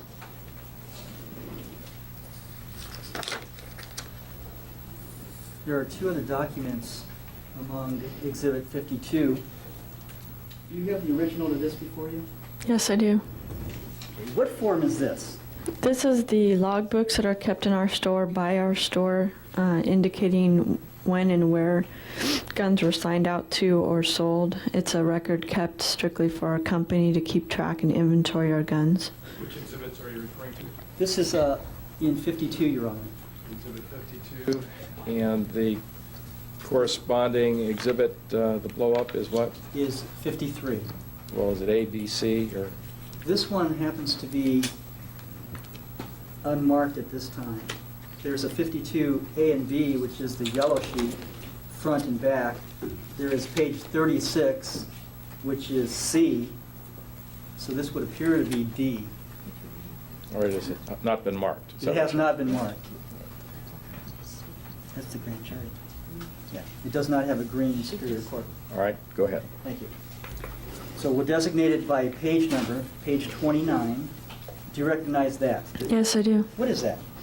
That's the logs that we keep in the store to keep track of when guns came into our store from the warehouse and when they were signed out and sold, either transferred or sold to a customer. This is a corresponding half of another sheet that has the guns and the actual serial numbers listed. With respect to what's been marked as 52D, this is a Big 5 document? Yes. And there's a corresponding sheet you indicated. Yes. Now, how is that set? Do you have a logbook? Yes, we have a logbook. Uh-huh. Now, where it says Federal Firearms Record, you indicated there was a corresponding sheet. Yes, there's a sheet that would match the other half of that sheet with the same page number. And for every line that you see there, there's a corresponding line with the gun, the serial number, the date it came into the store, the type of gun it is. And then the lines here where there are customer signatures means that those persons bought the gun that it matches on the other line. So the log on the reverse or the matching side would list guns as they came into your store. Right, correct. And would that account for the differing dates? Those dates there are when the guns were purchased and signed out by the customer. So the variance in dates is just when that particular gun was purchased. They're not purchased in any particular order. It's just when that customer purchased the gun. With respect to the purchase or the sale of a Mossberg shotgun that was made on August 18th, is there the sale reflected on this document 52D? Yes, it is. 53D. Yes, it is. Would you mark in yellow on 52D that entry, and then also on the enlargement 53D? Do you want me to take it out here? Yes.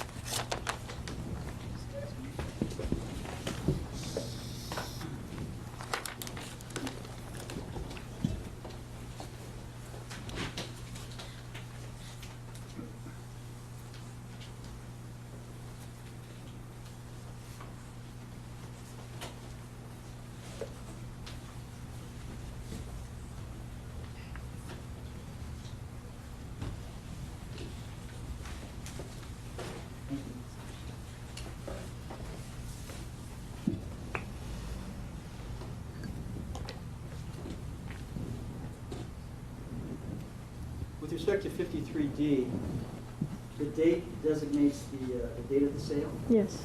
What is the 415 designate? That is the 4473 number, which corresponds to the yellow sheet up in the corner. That's the firearms transaction number. And the customer, do you watch the customer sign that document? Yeah, we'd watch them sign it, but it's not crucial that we have an exact signature. This is strictly for our records to show when and where the gun purchased. Sometimes the salesperson will fill it out, but the customer signed in that instance himself. And with respect to the date and the city, who usually fills that out? It could have been done by the customer, or it could have been done by the salesperson, whoever's at the counter waiting to sign out the gun after it was paid for. Sometimes they'll fill that information in, so when the customer gets back to the counter, they just have to sign. Or sometimes the customer fills out the whole thing, as far as the signature and the address. Okay, and you made this sale. I made the sale. You've indicated that 2 Mossberg shotguns were sold to the same customer, correct? Yes. Do you see an entry that was made regarding the purchase of a second Mossberg shotgun by the same customer? Yes, line 13 on the right side. Mm-hmm. Okay, would you take that yellow pen and do the same thing that you've done?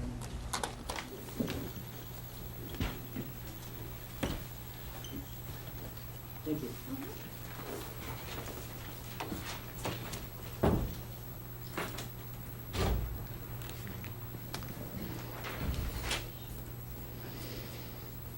Do you remember about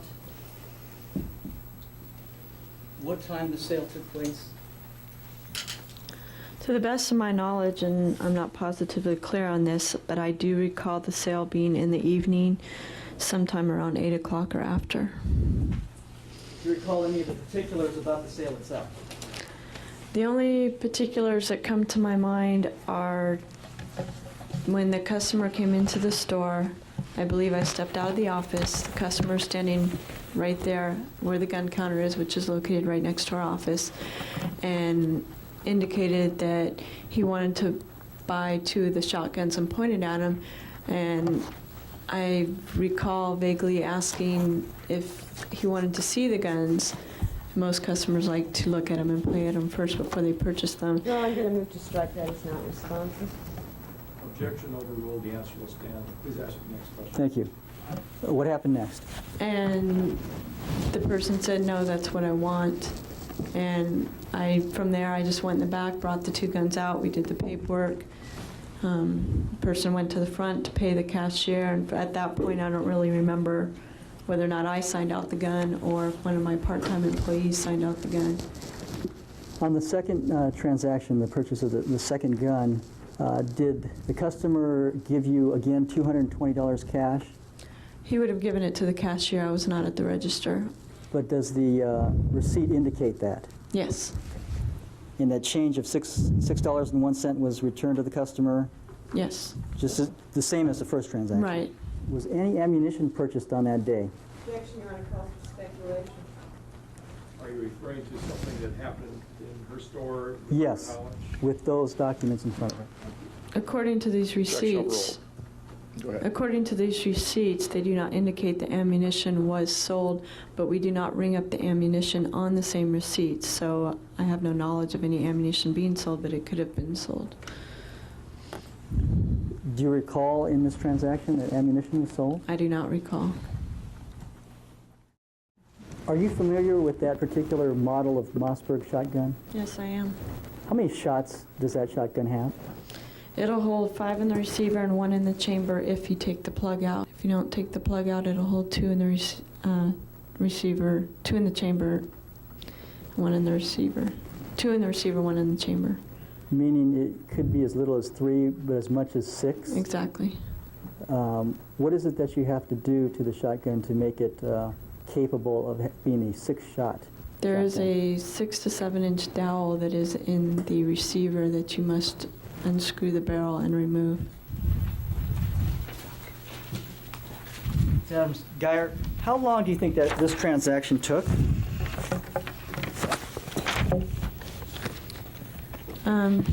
Just guesstimating, probably 15, 20 minutes. Could you identify the person that made the purchase? No, I can't.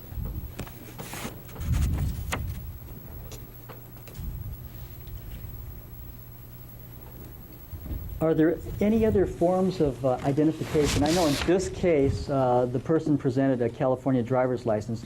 Are there other forms of identification that are acceptable? Military identification is acceptable only if they have proof of residency in the state of California. Any identification used has to prove residency in the state of California. For example, what other And forms? it has to be a picture ID. For proof of residency, along with military ID, probably their orders stating how long or when they were assigned into the state. Something like a phone bill with an address on it dated 6 months prior. Or car insurance, something that's dated 6 months prior showing a California state and their name, address. How old do you have to be to purchase a gun? At that time, anyway, in 1989, how old did you have to be? For shotguns and rifles, 18. You had to be an adult. Yes.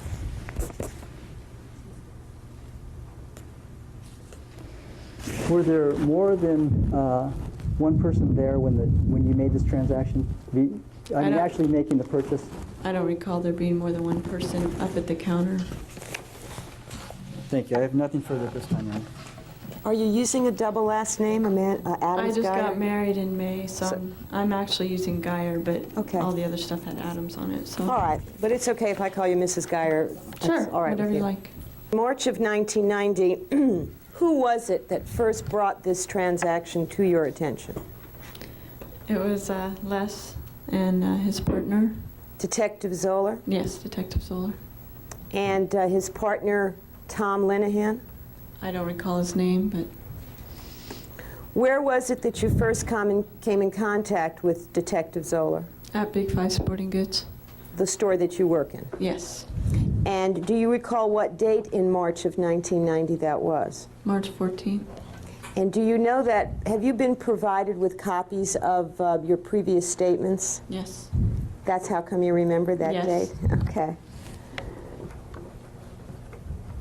Have you also been provided with a copy of your testimony from last year before the Los Angeles County Grand Jury? Yes, I have. Now, do you recall that when Detective Zoller showed you the ATF form, that's how I'm going to refer to that top document, the firearm transaction record.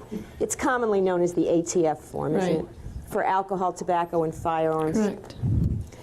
When he showed you that form in March 14th of 1990, you told him that you did not remember the sale at all, correct? You had no recollection of who bought the guns, male, female, 1, 2, what time of day it was, nothing. Not at the top of my mind, no. Okay. And you said you didn't remember the driver's license specifically that was used for the sale. Meaning? He asked you if you remembered the license that you were shown. Do you remember telling him you didn't? I don't remember. Yeah, I remember telling him I didn't recall it. Okay. And do you recall Detective Zoller asking you if the person, the purchaser, who filled out the form resembled the picture on the driver's license? Yes, I do remember him asking. And do you remember telling him that you don't remember if he did or not, but you assumed that he did? Right, correct. And do you recall that Detective Zoller showed you what are called photo lineup cards? Correct. And that's a card that has the pictures of 6 people on each card? Correct. And he showed you 2 different cards? Yes. And you selected a number of a person who you said looked familiar to you, but not in reference to the sale because you didn't remember the sale. Is that correct? Correct. Last August 1992, you testified before the grand jury, correct? Correct. And isn't it true that you testified under oath before the grand jury that you didn't recall whether the individual to whom you sold the guns was alone or with somebody? Correct. And you did not, when you testified before the grand jury, give any specifics of this transaction at all. Nothing about the time of day, nothing about the person being alone at the counter, nothing. Correct. You never said anything about asking the person if the address on the license was their most recent address and receiving some new information, have you? I remember stating that before, but I don't know if it's been on any of the forms for those testimonies, but I have been asked that before and I have stated it. So you think you told someone that before, but you've read your reports and you read the testimony and it doesn't appear in any of those places? It's not on the grand jury testimony, no, it's not. And it's not in the report of March 14th, is it? No, it's not. And it's not on the report of June 21st, 1993 that you gave to Detective Zoller the last time you spoke to him? I don't recall that. Okay. Now, did something happen between last August and now that makes you think you remember this transaction? After looking at paperwork and reviewing schedules and stuff, certain things come back to you. I mean, I can't point out a picture of who was there to make the purchase, but you know, looking at the situation and the circumstances and going back in time as to what was going on at that time in the store, some things do come back. So at the time that Detective Zoller talked to me, no, I did not remember anything off the top of my head. You know, looking at the transaction, the receipts, who was there, I do vaguely remember parts of the sale, but I can't point out a person per se, and I do know the procedures and what would have went on, so I can say that, you know, yes, I did look at a driver's license, yes, I did write this down, yes, I did ask if this address was correct. Because you always do that. I always do that. All right, so some of it is deduction and some of it is your usual custom and practice. Is that right? Mm-hmm. But none of it, I think you said before, is actually the picture in your mind of this event. Is that correct?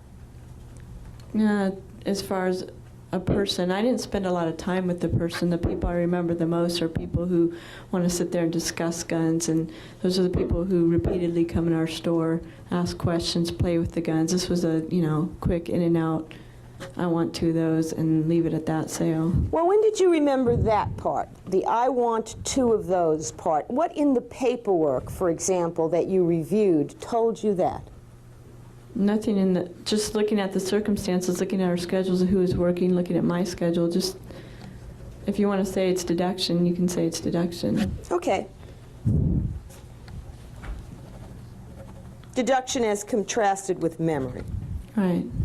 I did tell this to Cindy Erdelay, your investigator, when she spoke to me a while back also. You spoke to Cindy, my investigator, May 27th, 1993, right? Correct. And to the best of your recollection, is that the very first time you told anybody the result of your deductions? Anybody who's in contact with this case, I might have discussed it with my other manager who was there when we've had other discussions about the case. All right, so are you relying to some extent then on what yet other people have been deducing, like your managers? No. Okay. So Cindy is the first person connected with the case that you gave these deductions to. Okay. Now, was this time in August '89, close to the beginning of the hunting season? It's close to right before dove season is September 1st. Okay. And at that time of year, just before the start of the dove hunting season, does that Big 5 store usually have a lot of shotgun ammunition, hunting type ammunition, stacked on the floor in front of the gun counter? Yes. And is it your belief that on August 18th, 1989, there were such stacks of shotgun game ammunition on the floor in front of the counter? Yes.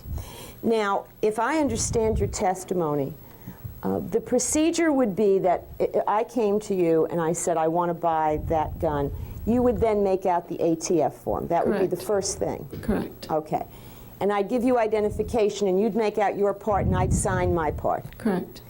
Now, at that point, you don't hand the gun over to me, though. I have to go pay for it. Correct. So I take that ATF form, that yellow form, and I go to a cashier and I tender to the cashier the money necessary to purchase the gun. Correct.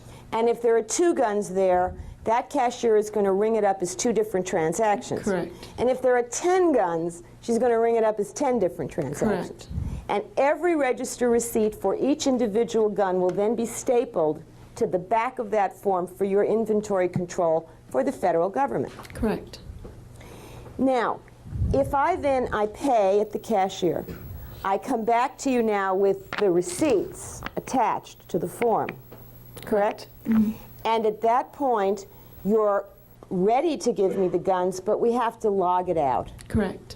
And so that's when the entries are made in the logbook. Correct.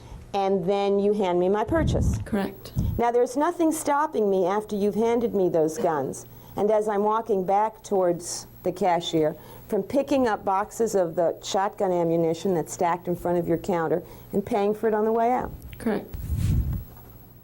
It could also have been paid for at the time when they went up to pay for the guns. Sure, and that wouldn't show up on the receipts that are attached to that form. Correct. Because ammunition sales do not have to be attached to any kind of federal form. Correct.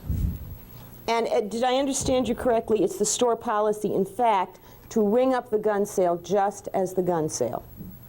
Correct.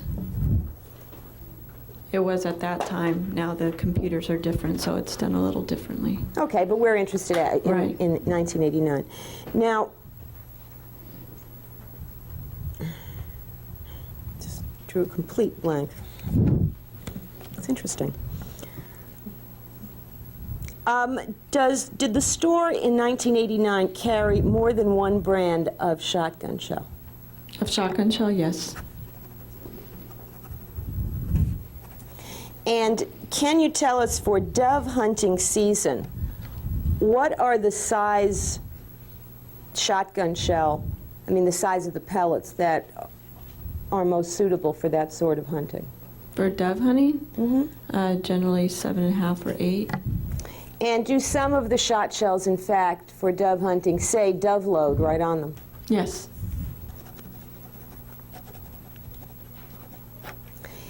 Now, is it your recollection, first of all, do you still carry this model number, this Mossberg Yes, we do. 50406? Yes, we do. When Detective Zoller came down there in March of 1990, did you show him one? I don't recall whether or not I showed him one. Has anybody connected with the prosecution in this case contacted you and asked whether or not you've got a 50406 around? Maybe not me particularly. There's 3 other managers in the store, so they But I might- don't have him here, so did they contact you? Not to say whether or not I had one in the store at that time. I don't recall anybody asking me. I mean, what I'm asking, in case I'm confusing you, is has anybody from the prosecution asked if they could either get or examine or buy a 50406 Mossberg from you now? I don't recall.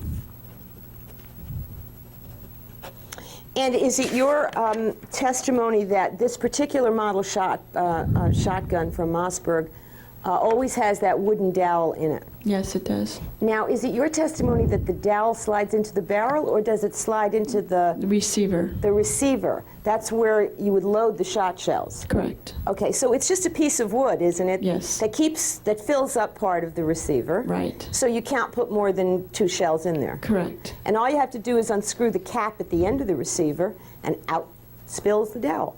Correct. Well, you have to pull it a little bit because it's got a rubber gasket on it, but it's fairly simple to get out. Okay, you said sometimes it does, and sometimes they come without it? Without the rubber Gasket. gasket, yeah. Different models have different.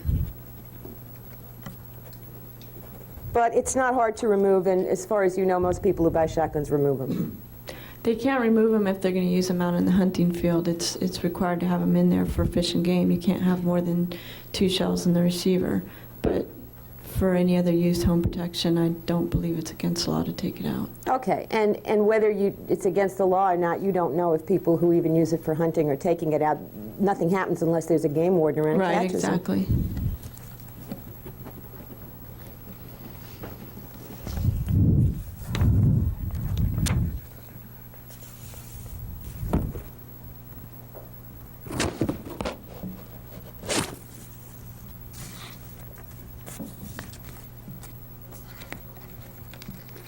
Thank you, Your Honor. I have nothing further. Any examination by Lyle Menendez? No, Your Honor. All right, any redirect? Yes, thank you, Your Honor. You indicated that it wasn't until March 14th, 1990, almost 7 months after you had made the sale, that the police were able to locate those documents that you've testified to today, correct? Yes. Your Honor, objection that calls for speculation as to what the police are able to do. Objection sustained. The answer is stricken. As far as you know, the day that you saw Detective Zoller on March 14th, 1990, was that the first time that those documents had been shown to the police? Objection on calls for speculation. Sustained.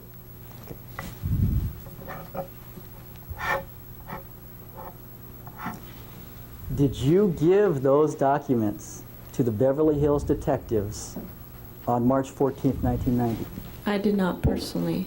I believe my head manager, Reggie Clevitt, dealt with them as far as giving them the paperwork. Your Honor, I'm going to But- object to that and move to strike unless faced with personal observation. All right, the objection sustained. The answer is stricken. You can Okay, pursue thank you, Your it Honor. further. This Reggie Clevitt, he's the manager of Big Five? Yes, he's the At that time? manager. At that time and now. On March 14th, 1990, did you see those documents in your store? Yes. Now, you said in cross-examination that on May 27th, 1993, a defense investigator by the name of Cindy Utterly came to see you, Yes. and you gave her certain information, Yes. certain things you remembered. Yes. Did you? I'm going to object and move to strike with no foundation. Objection overruled. Thank you, Your Honor. I told Cindy Erdelade that I did not see the customer at point of entry into the store. I did not know whether there was another person with them who might have been shopping around. I only recall, and this is vaguely, that there was only one person at the counter.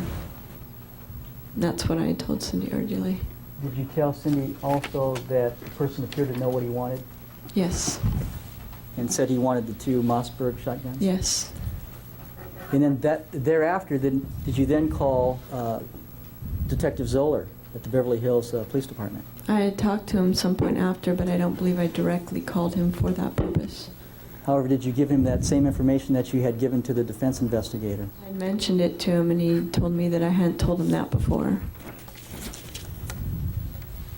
Now, do you recall testifying before the grand jury in August of 1992? Yes. Do you recall making this statement? I had the driver's license in my possession when I filled out the form. Question. Now, if someone were to present you with a driver's license and had had a change of address, would they advise you of that orally? And your answer, I ask every time if the information on the driver's license is correct.